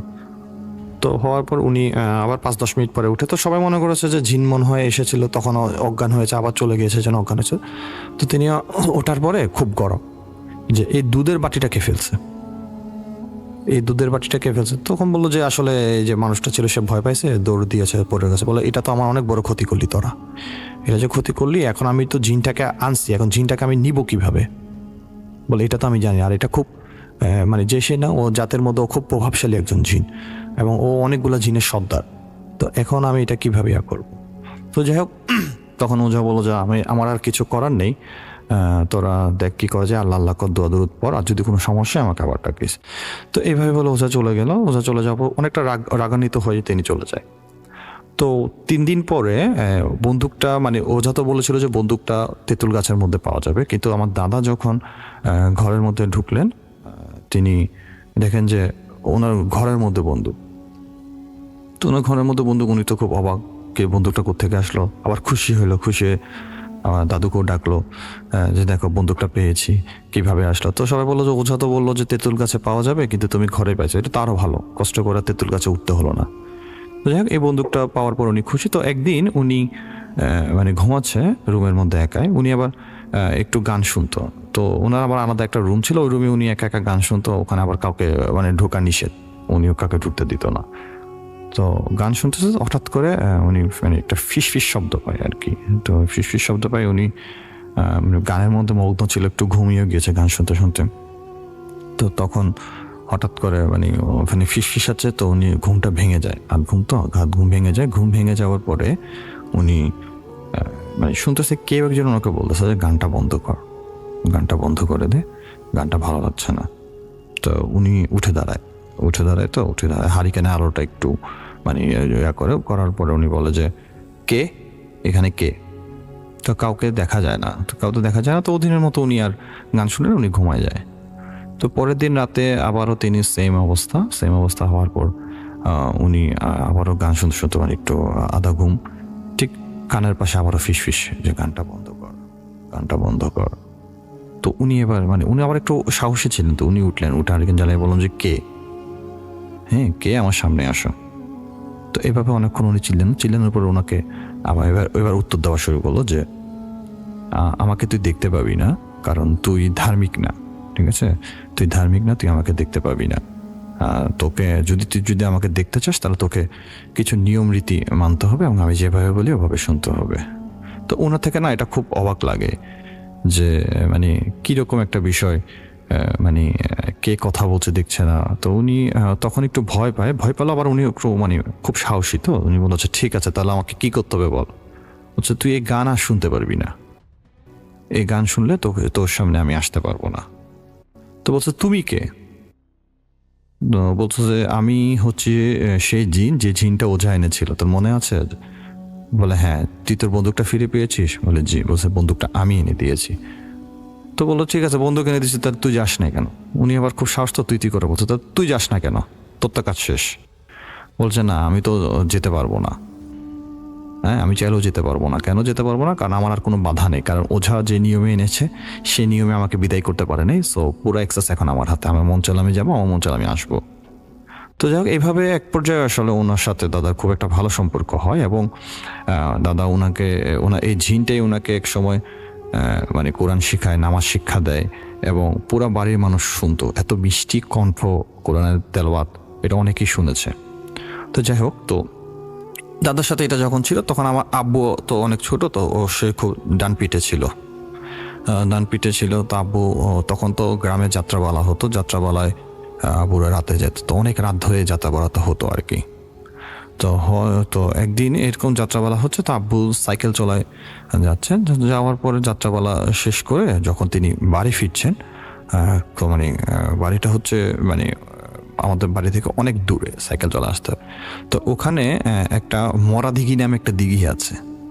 তো ওই দিঘিতে অনেকেই বলে যে রাতে গেলে সবাই টান দিয়ে নিয়ে যায়।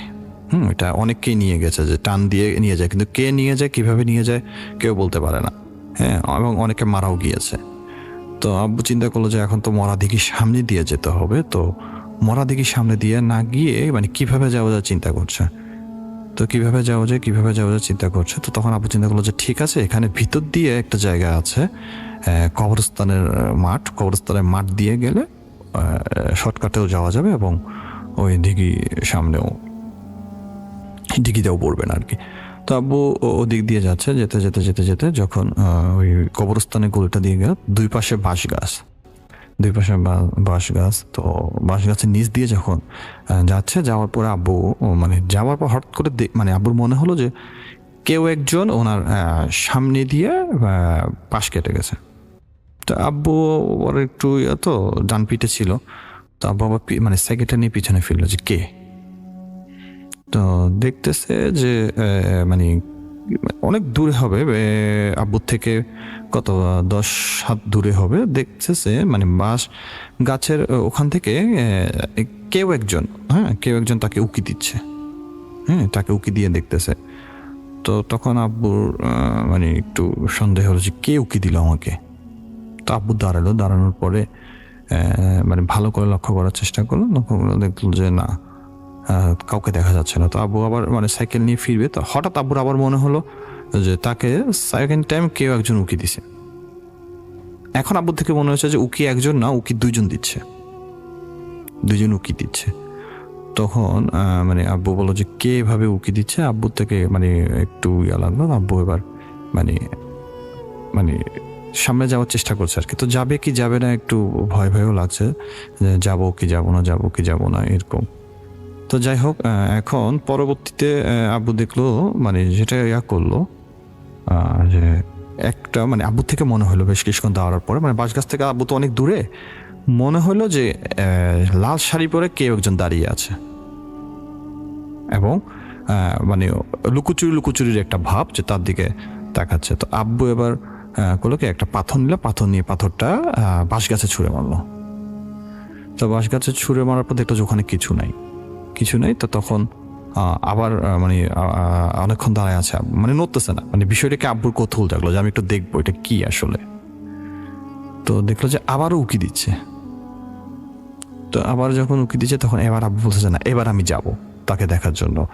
তো এবার আমি যাব যখন বলো, তখন সাইকেল চালায় আব্বু ওই কাছে গেল। কাছে যাওয়ার পরে মানে কাছাকাছি যখন চলে আসছে, তখন মনে হলো কেউ একজন সাইকেলের অনেক জোরে লাথি মারছে, এবং লাথি যে মারছে সেই লাথি মারার সাথে সাইকেল থেকে ছিটকে আব্বু পড়ে গেছে। পড়ে যাওয়ার পর আব্বু অজ্ঞান হয়ে গেছে। যাক, বেশ কিছুক্ষণ পরে যা মানে ফজরের আজান দিবে এমন একটা ভাব। তখন আব্বুর ঘুম ভাঙে, মানে হঠাৎ করে উঠে দেখেছে পুরো শরীরে ব্যথা, আব্বুর শরীর কাঁপতেছে জ্বরে এবং সাইকেলটা ভাঙা। তো আব্বু কী করবে, তৎক্ষণাৎ সাইকেলটা নিয়ে তিনি চলে আসেন আর কি। আসার পরে এটা দাদুকে, তখন তো আসলে ঘুমিয়ে গিয়েছে। পরে দাদু যখন খুব জ্বর আসার পরে মানে ওষুধ খায়। দাদু বললো কী ব্যাপার, কী হলো, কী হয়েছে। তখন বললো যে আব্বু মানে বলে আম্মু আমি এরকম কালকে রাতে ওই বাঁশ গাছের সামনে দিয়ে আসছিলাম, তো হঠাৎ দেখি যে এই ঘটনা, এবং আমি পাথর মারার পরে আমি আবার সাইকেল নিয়ে যখন যাই তখন দেখি কে যেন আমাকে জোরে লাথি মারছে। তো পরে দাদুমণি এটা শুনে এটা আবার দাদাভাইকে বলে। দাদাভাইকে বলার পর দাদাভাই বলে ঠিক আছে, আমি দেখছি বিষয়টা আসলে কি। তো যাই হোক, তো দাদাভাইয়ের সাথে যেটা বললাম যে ঝিনটা আছে, তো ঝিনটা আসার সাথে দাদাভাই কথা বলার পরে তো ঝিনটা নাকি দাদাভাইকে বলে যে তোর ছেলে তো আজকে বেঁচে গেছে। বলে তোর ছেলে কী করছে জানিস, বলে একজন নবদম্পতি জিন, ওরা বিয়ে করে যাচ্ছিল, তোর ছেলে পাথর তো মারছে আবার সাইকেল নিয়ে দেখতে গেছে ওদেরকে মারার জন্য। তো তখন ওরা সহ্য করতে না পারে, মানে ওখানে আরও অনেকেই ছিল, লাথি মারছে। শুধু আমার কারণে, মানে আমার পরিচয়ের কারণেই আর কিছু করে নাই। তো এটাই ছিল একটা ঘটনা, এবং আমাদের গ্রামে এটার প্রভাব কিন্তু এখনও আছে, যে বাহিরের কোনো লোক কিন্তু আমাদের গ্রাম থেকে মানে আমাদের বাড়ির ভিতর থেকে কোনো কিছু চুরি করে নিয়ে বের হতে পারে না। এবং এখনও অনেকে অনেক কিছু দেখে, যেমন অনেকে দেখে যে পিছনে পুকুর পাড় থেকে কে মানে মাঝরাতে কে যেন গোসল করছে লাফ দিয়ে, বাট ওরকম কাউকে দেখা যায় না। আবার দেখা যায় যে কেউ পানি নিতে আসছে, টিউবওয়েল দিয়ে পানি নিচ্ছে, কিন্তু কেউ নেই ওরকম। তো এটা ছিল একটা আমাদের পারিবারিক একটা ঘটনা আর কি রাসেল ভাই। এই মুহূর্তে যেটা মনে হচ্ছে আমার, যে আজকের মতো বোধহয় আমরা এখানে থামতে পারি। এখনো পর্যন্ত আমার সেটাই মনে হচ্ছে। যদি আপনি শেষে এমন কোনো ঘটনা আপনার যদি মনে হয় যে আছে, কিন্তু আপনি বলতে চান এবং আপনি আসলে সে ঘটনা আমাদের শোনাতে চান, তাহলে সেটা আপনি বলতে পারেন। আদারওয়াইজ আমরা আসলে এখন আজকের মতো ইতি টানতে পারি।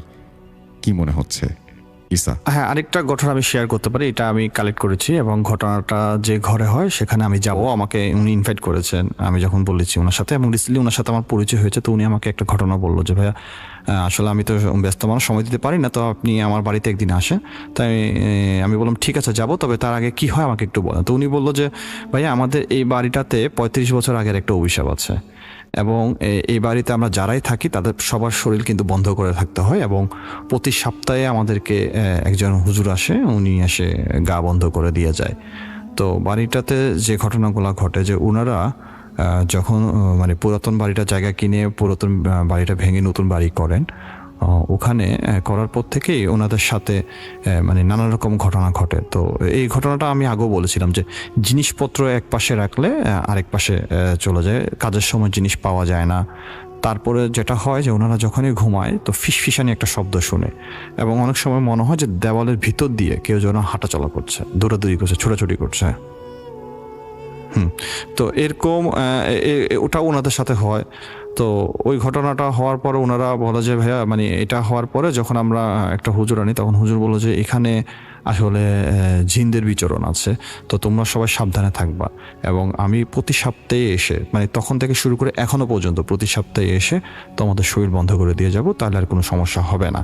হ্যাঁ, আর ওদেরকে ইয়া করার দরকার নেই, তোমরা তোমাদের মতো করে থাকো আর কি। তো যাই হোক, ওনার সাথে অনেকগুলো ঘটনা ঘটছে। তার মধ্যে একটা হচ্ছে ওনার একটা বাচ্চা মেয়ে আছে। তো ওই বাচ্চা মেয়ের একটা পুতুল আছে আর কি। তো উনি একদিন ভর দুপুরে ওনার বাচ্চাকে ঘুম পাড়িয়ে দিয়েছেন।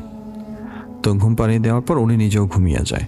ঘুমিয়ে যাওয়ার পরে কিছুক্ষণ পর হঠাৎ ওনার ঘুম ভেঙে যায়। তো উনি বিছানায় যে শুয়েছিল ওনার বাম পাশে ওনার মেয়েকে ঘুম পাড়িয়ে দেয় আর কি। তো হঠাৎ ডান পাশে কাঁথে ঘুমাই, তো ঘুমের মধ্যে হঠাৎ যখন ওনার ঘুম ভেঙে যায়, উনি চোখ খুলে দেখেন যে ওনার মেয়ে ওই পুতুলটা নিয়ে খাটের নিচে খেলতেছে। তো উনি বললো যে কি ব্যাপার, ও উঠে গেল, উঠে খেলা করতেছে। তো উনি এটা স্বাভাবিক, যাক সমস্যা নেই। তো হঠাৎ ওনার মনে হলো আচ্ছা আমার মেয়ে তো ছোট, ওরকম কিছু বোঝে না, সে বিছনা থেকে নামলো কেমনে, আর নেমে বা ওখানে খেলা করছে কিভাবে, এটা ওনার খুব খটকা লাগে। তো খটকা লাগার পরে উনি মানে অনেকক্ষণ চিন্তা ভাবনা করার পরে উনি ওর কাছে যাক, এটা মনের ভয় হয়। উনি যখন বাম পাশে ফিরে তাকলেন, দেখলেন যে ওনার মেয়ে ও বাম পাশে ঘুমায় আছে। তখন উনি মানে একটু গান চড়া দিয়ে উঠে দেখে যে ওখানে কিছুই নেই। হ্যাঁ, ওনার মেয়ে বাম পাশে ঘুমাচ্ছে। তারপর হচ্ছে ওনাদের বাসায় আরও যেটা হয় যে দারোয়ান বলতে মানে প্রায় সময় বলে যে দাদা ছাদের মধ্যে কে জানি থাকে, ছাদের মধ্যে কে জানি থাকে। হ্যাঁ, ছাদের মধ্যে আমরা শুনি যে অনেক সময় নামাজ পড়াচ্ছে এরকম আওয়াজ পায়। হ্যাঁ, দারোয়ান উঠে দেখলে কাউকে দেখতে পায় না। হ্যাঁ, কিন্তু উনি বলে যে ছাদের মধ্যে মানে দৌড়াদৌড়ি করে হাঁটাহাঁটি করে এরকম অনেককে দেখা যায় এবং আওয়াজ পাওয়া যায়। তখন ওরা বললো যে ঠিক আছে, এরকম তো হয়, তার তোমরা ওদেরকে ডিস্টার্ব করার দরকার নেই। হুজুরকে ডাকলে ওই হুজুর বলে যে ঠিক আছে, ওরা ছাদে থাকলে থাকুক, তোমাদের ওরকম ইয়া করার দরকার নেই। তারপরে হচ্ছে যে ওদের একটা কাজের মেয়ে ছিল। তো ওই কাজের মেয়েটা আসলে মানে বাইরে থেকে আসে, তো আসার পরে মধ্যবয়স্ক, তো মোটামুটি কাজকর্ম করে। তো একদিন উনি দেখতেছে, ওনার ফ্যামিলির সবাই দেখতেছে ওই মেয়েটা ওদের ফ্রিজ থেকে কাঁচা চিংড়ি মাছ বের করে চিংড়ি মাছ চাবাই চাবাই খাচ্ছে। তো এটা দেখে ওনারা খুব অবাক হয়ে যায়। ওকে বলছে কী ব্যাপার, তুই চিংড়ি মাছ কাঁচা খাচ্ছিস কেন? তো বলে কেন, আমার কি খিদা লাগে না? আমার তো খিদা লাগে, তা আমি খাই। তখন উনিও যে আমার ভাইটাকে ডাক দিত, ভাই তো সবসময় ওনাদের তো গা বন্ধ করা থাকে, তো ওনারা আবার একটু দোয়া দূরত পড়লে এটা ছেড়ে দেয়। তো উনি যখন উঠতে গেছে, উনি মানে বিছনা থেকে উঠতে পারতেছে না। ওনার পুরো শরীর বলতেছে আমার পুরো শরীর প্যারালাইজ হয়ে গেছে, আমি দেখতেছি, আমি উঠতেই পারতেছি না, কোনোভাবেই উঠতে পারতেছি না। চেষ্টা করতেছে, আমাকে এত করে ডাকতেছে, আমি উঠতে পারতেছি না। আমি শুনতেছি যে আমাকে ডাকতেছে এদিকে আসো এদিকে আসো, কিন্তু আমি উঠতে পারতেছি না। তো এই সময় মানে ঠিক যখন জোহরের আজান দেয় তখন ওনার শরীরটা ঘাম দেওয়ার পরে ওনার থেকে মনে হয় কি ওনার শরীর ছেড়ে কেউ বের হয়ে গেছে। তারপর তিনি স্বাভাবিকভাবে উঠে পর জিজ্ঞাসা করলো কী হলো, তখন ওই মেয়েটা আবার ভালো হয়ে গেল। তো মেয়েটা বলতেছে যে মানে মামিটাকে, মামি আমি কি তখন কাঁচা মাছ খাচ্ছিলাম। বলে কেন, কিভাবে, কি হয়েছে আমার সাথে? তো ওনারা বলে যে আর কিছু না, তুমি ঠিক হয়ে যাও। তারপর ছাদের যে বিষয়টা, একদিন দারোয়ান ওনাকে মানে উনি দাঁড়ানো উঠছে, উঠার পরে দারোয়ান বলতেছে যে দাদা দেখেন পিছনে, আপনার পিছনে কে দাঁড়ায় আছে। তো উনি পিছনে তাকাইলো, পিছনে তাকানোর পরে বলতেছে কই, কেউ তো নাই। বলছে ওই যে দেখলেন, আমি দেখতেছি দাঁড়ায় আছে। তো এটা বলতে বলতে উনি মানে ওই লোকটা মানে এই কথা যখন উনি বলছে তখন দেখতেছে যে মানে সামক কিছু একটা দিয়ে ওনার মুখে পাথর, মানে দারোয়ানটার মুখে বাড়ি মারছে পাথরে, এত জোরে বাড়ি মেরেছে যে ওনার মুখে, তো ওনার মানে ঠোঁট ফেটে রক্ত পড়ে যায়। তো পরে যাওয়ার পরে উনি বললো কি হয়েছে, ওনাকে মানে সুস্থ করার পর জিজ্ঞাসা করলো যে কি দেখছো তুমি? বলতেছে আমি দেখলাম আপনি আমার সাথে ছাদে উঠে কথা বলতেছেন, তো পিছনে আমি দেখলাম যে মানে বয়স্ক একটা লোক দাঁড়ায় আছে। তো আমি দেখছি, দেখার পরে আমি যখন আপনাকে বললাম যে পিছনে কি, তখন বৃদ্ধ লোকটা আমাকে হাত দিয়ে ইশারা করলো যে চুপ। তো তারপরে যখন আমি বললাম উনি আমার উপর রাগান্বিত হলো, আমি দেখলাম উনি রাগান্বিত হওয়ার পরে উনি মানে এরপর আমার মনে নেই, আমার থাপ করে একটা পাথর পড়লো, সেটা তো বাকিটা দেখলেন। তো এই ধরনের ঘটনা এখনও ঘটতেছে। তো উনি আমাকে ইনভাইট করেছে যাওয়ার জন্য, এবং আরও কিছু বিষয় আছে ওনার সাথে, যেমন ওখানে প্রায় সময় দেখা যায় ছাদ থেকে খুব সুন্দর খাবারের স্মেল আসে। তারপরে রাতে ঘুমাইলে ওনারা দেখে যায় আয়নার মধ্যে কে জানি হাঁটাচলা করতেছে, আয়নাতে দেখা যায় কে জানি হাঁটাচলা করতেছে। তারপরে হাসাহাসির গল্প, অনেক সময় কান্নার শব্দ পাওয়া যায়। তারপর নুপুরের শব্দ পাওয়া যায়।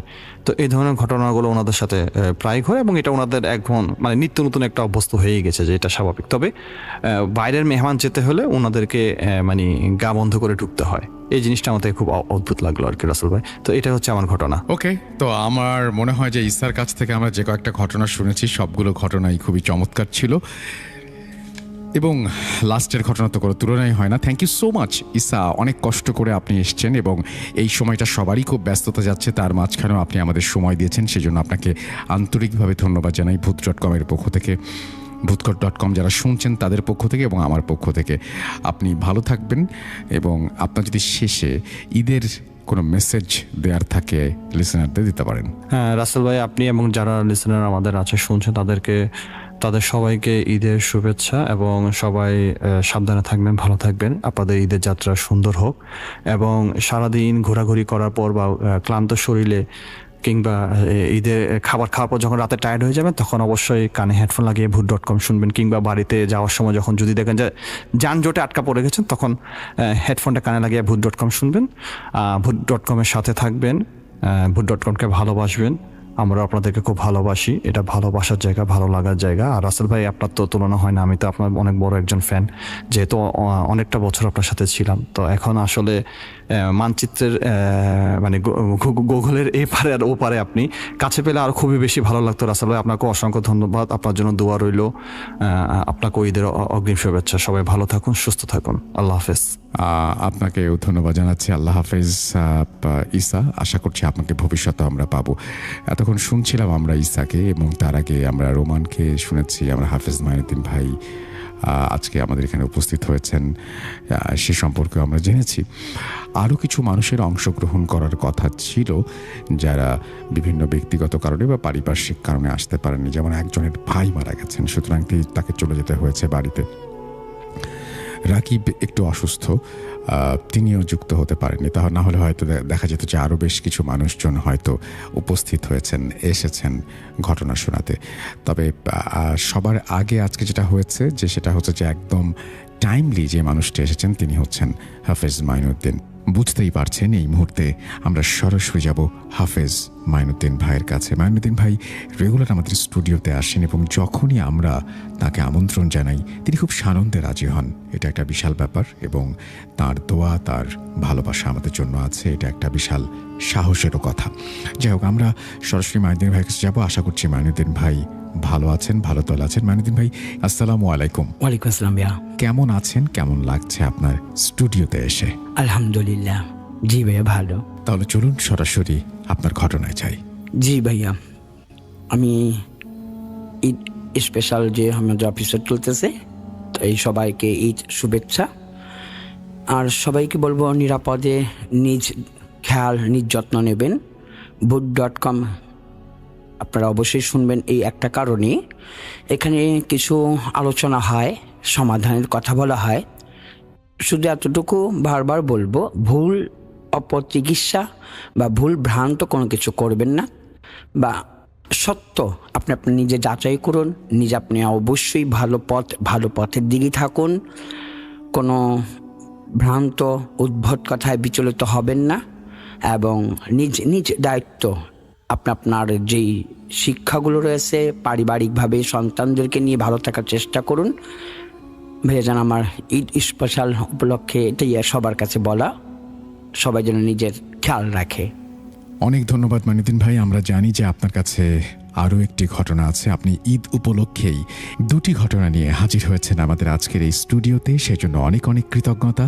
আমরা আপনার ঘটনায় চাই। জি ভাইয়া, আমি আজকে যে ঘটনাটা ভাইয়া শেয়ার করব এটা আমাদের ঢাকা। ওটা হচ্ছে নাইমা আপুদের পারিবারিকভাবে এই ঘটনাটা ঘটেছে, যেটা সত্যিকার অর্থে আমি শুনেছি বা অনেক কিছুই তার সাথে শেয়ার হয়েছে, দেখা হয়েছে, কথা বলা হলো, যেটা খুব কষ্টকর বিষয়। পরিবারটা সুস্থ বা ভালো ছিল, তারা একটি চিকিৎসা বা একটা ভুল কিছু করতে গিয়ে তাদের এখন খুব অবস্থা খারাপ হচ্ছে। তো নাইমা আপু উনি সর্বপ্রথম ওনার পারিবারিকভাবে 8ম শ্রেণীতে পড়ে, এরকম একটা মেয়ে আছে ক্লাস 5ম শ্রেণীতে। 5ম শ্রেণীতে পড়ে একটা তার ছেলে, আর একটা হচ্ছে 1 বছর 4 মাসের আর একটা ছেলে সন্তান রয়েছে। তার বড় মেয়েটা যিনি 8ম শ্রেণীতে পড়ে খুবই দুষ্ট, এবং তার মেজো ছেলেটাও তার চাল চলন কথাবার্তা মনে হচ্ছে যে একটু মানসিকভাবে সমস্যা, প্রতিবন্ধী অথবা কোনো জিন ধরা এরকম একটা রুগীদের মতো দেখতে দেখা যায়, যা এরকম দুষ্টামি করে। প্রতিবেশী বা মেহমান যখনই আসে তখন সবাই তাদেরকে একটা পরামর্শ দেয় যে তোমরা একটা ভালো চিকিৎসা, ডাক্তারি হোক বা কবিরাজি হোক, তোমরা করাতে পারো। মেয়েটার আচরণ, ছেলেটার আচরণ ভালো লাগছে না। এটা কিন্তু হচ্ছে নাইমা আপু যেটা বললো, এটা অতিমাত্রায় দুষ্টামি করতো তারা, এবং এত দুষ্টামি করতো সেক্ষেত্রে সবাই ভাবতো তাদের উপরে কোনো জিন ধরেছে। যাই হোক, অনেকে যখন বলছে, পরামর্শ দিচ্ছে, তখন নাইমা আপু তার হাজব্যান্ডের সাথে পরামর্শ করে ওনারা একটি গ্রামে নারায়ণগঞ্জেরই একজন তান্ত্রিক কবিরাজের সেই চিকিৎসাটা নেন। কবিরাজ যেটা বলেছে তার মেয়ের সাথে নাকি 5টা জিন এবং ছেলের সাথে 2টা জিন রয়েছে। ওনারা তো অবাক, এতগুলো জিন আমার ছেলে মেয়ে উপরে, তাই জন্য এত দুষ্টামি করে। তখন তারা অনেক ধরনের তদবির দিয়েছিল। ওই অনেক দিন তদবির দেওয়ার পরে দেখা যায় যেভাবে স্বাভাবিক যা আচরণ ছিল, যেমনটা করেছিল দুষ্টামি, তেমনটাই আবার তারা আরেক জায়গাতে সন্ধান নিয়ে ওইখানেও যায়। সেখানে আবার আরেক কথা বলে যে আপনার পারিবারিক দুশ্মন, এখানে আপনাদের শত্রু রয়েছে, আপনাদের ব্ল্যাক ম্যাজিক করা হয়েছে, এই ব্ল্যাক ম্যাজিকের কারণে আপনাদের ছেলে মেয়েগুলো এরকম হচ্ছে। তখন আরও ভ্রান্ত হয়ে গেছে যে বিষয় বুঝলাম না।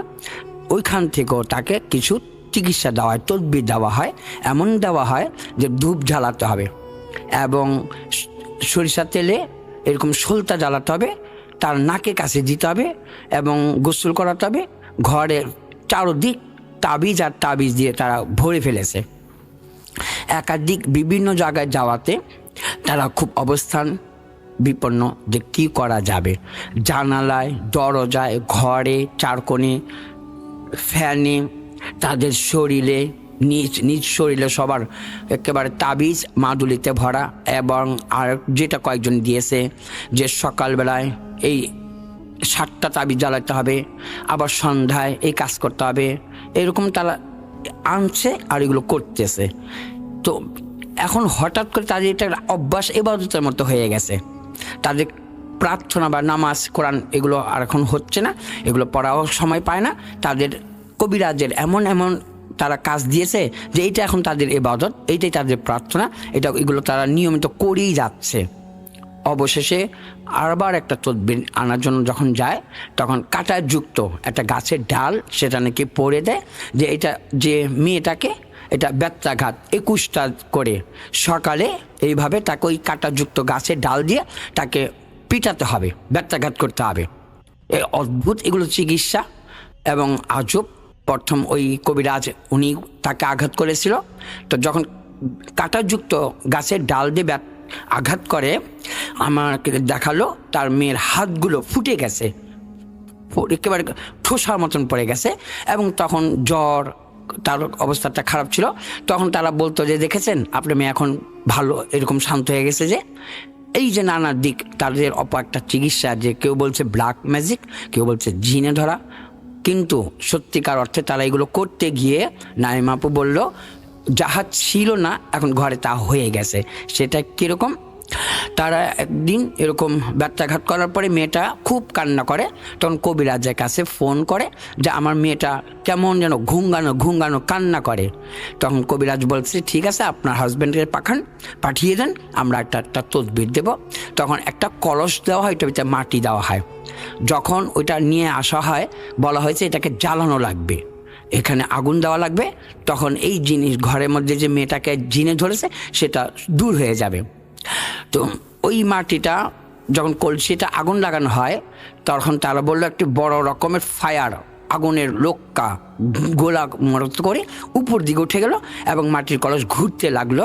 তখন দেখলো তার একটি কালো ছায়া ঘর থেকে বের হলো, এরকম দেয়ালের মধ্যে দেখা গেল, এবং সে কবিরাজকে ফোন করা হলো।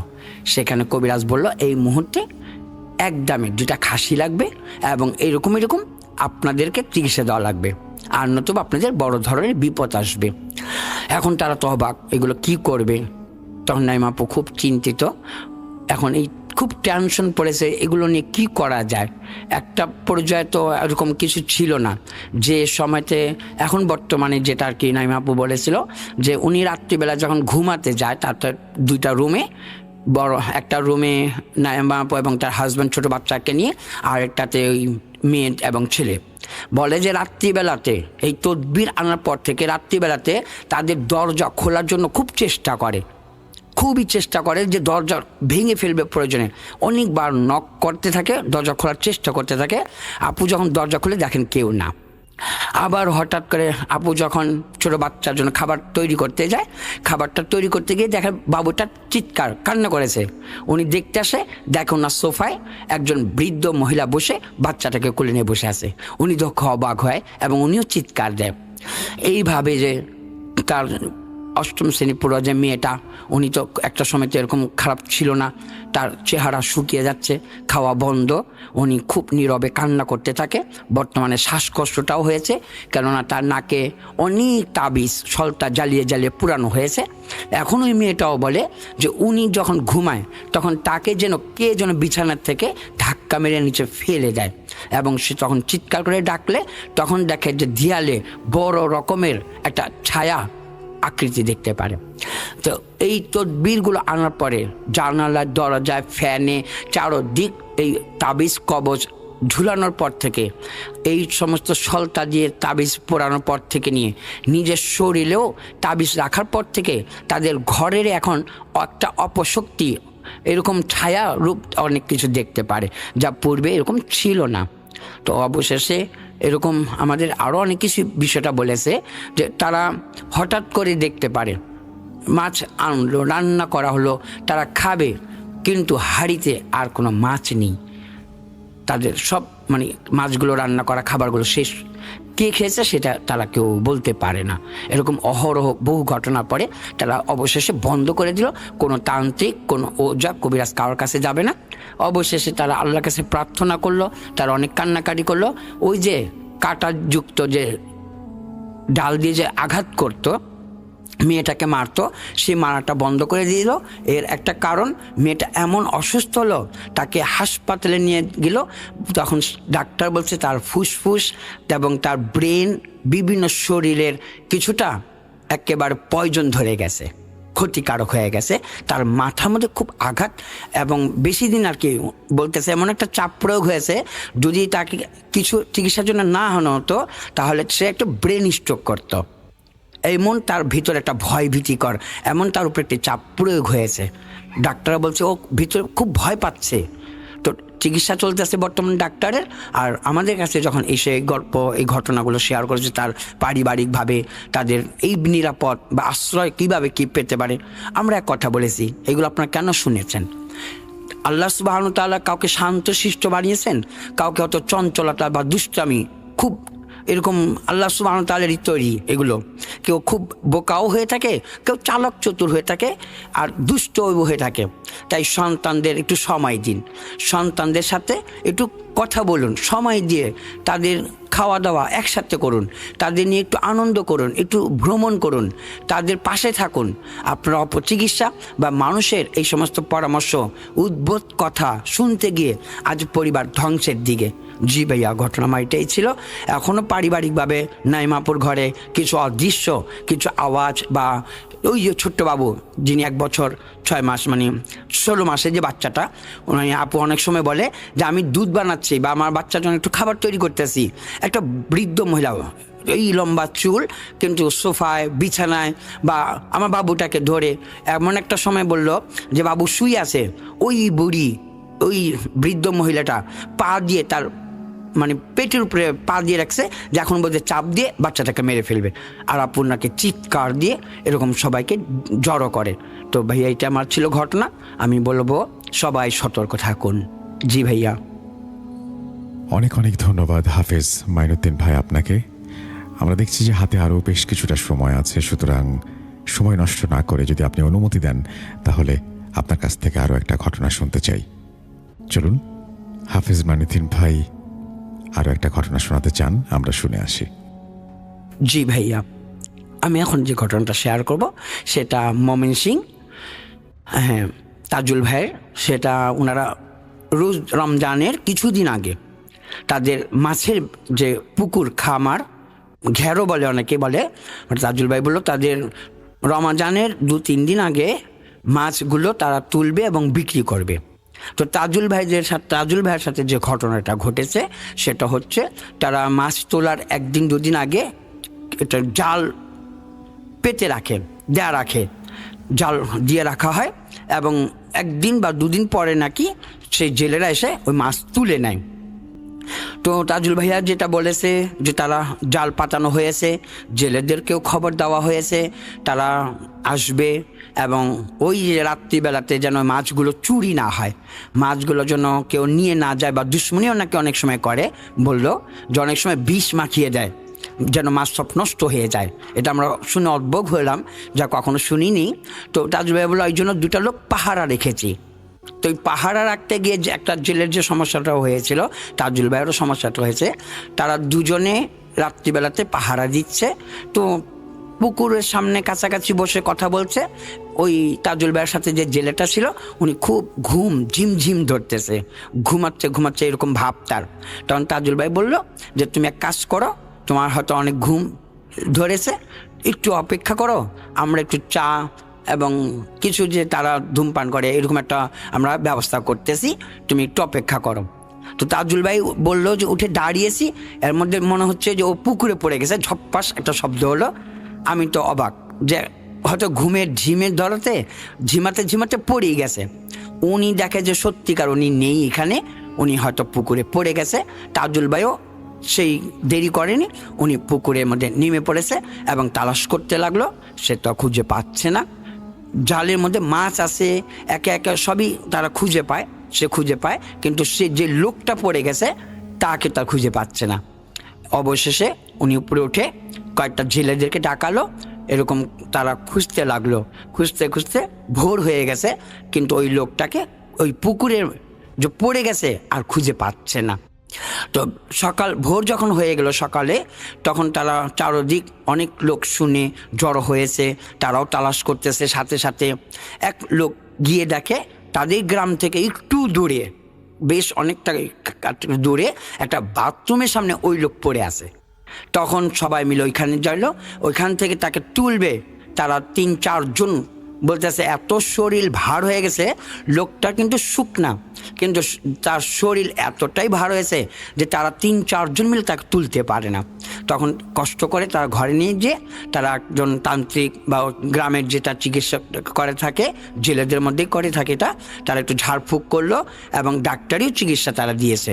কিন্তু এখন বর্তমানে যে সমস্যাগুলো হয়েছে, যেটা আমাদের কাছে ঈদ পরে, ঈদের হয়তো 9-10 দিন পরে আসবে আমার কাছে, এখন যে সমস্যাটা তাজুল ভাই বলল যে এই সমস্যাটা হয়, উনি বাজারে যায়, বাজারে গিয়ে অনেকগুলো মাছ কিনে বিভিন্ন গাছের মধ্যে উনি দড়ি দিয়ে বাঁধে, বলে খালায় খাবে।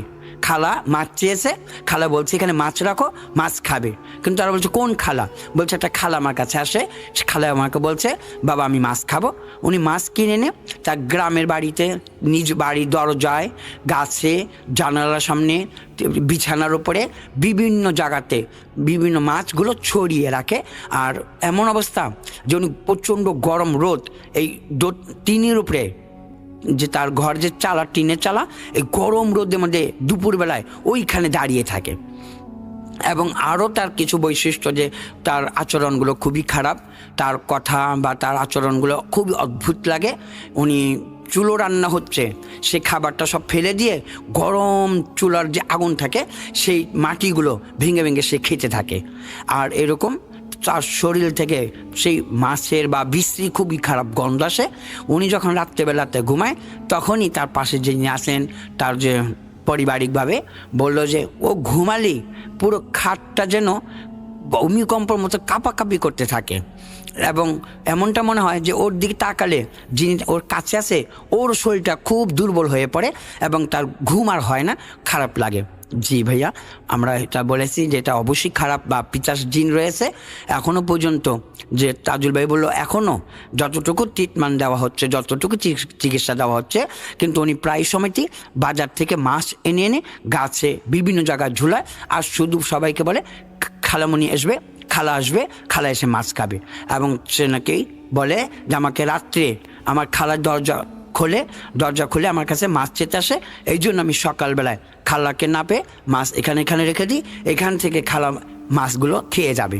জি ভাইয়া, ইনশাল্লাহ আমি আশাবাদী ঈদ পরে যদি আসে আমরা এই বিষয়টা নিয়ে কাজ করব। এটা সত্যিকার অর্থেই যে মাছের যে ঘেরগুলো থাকে, এখানে অহরহ অনেক ধরনের পিশাচ জিন থাকে।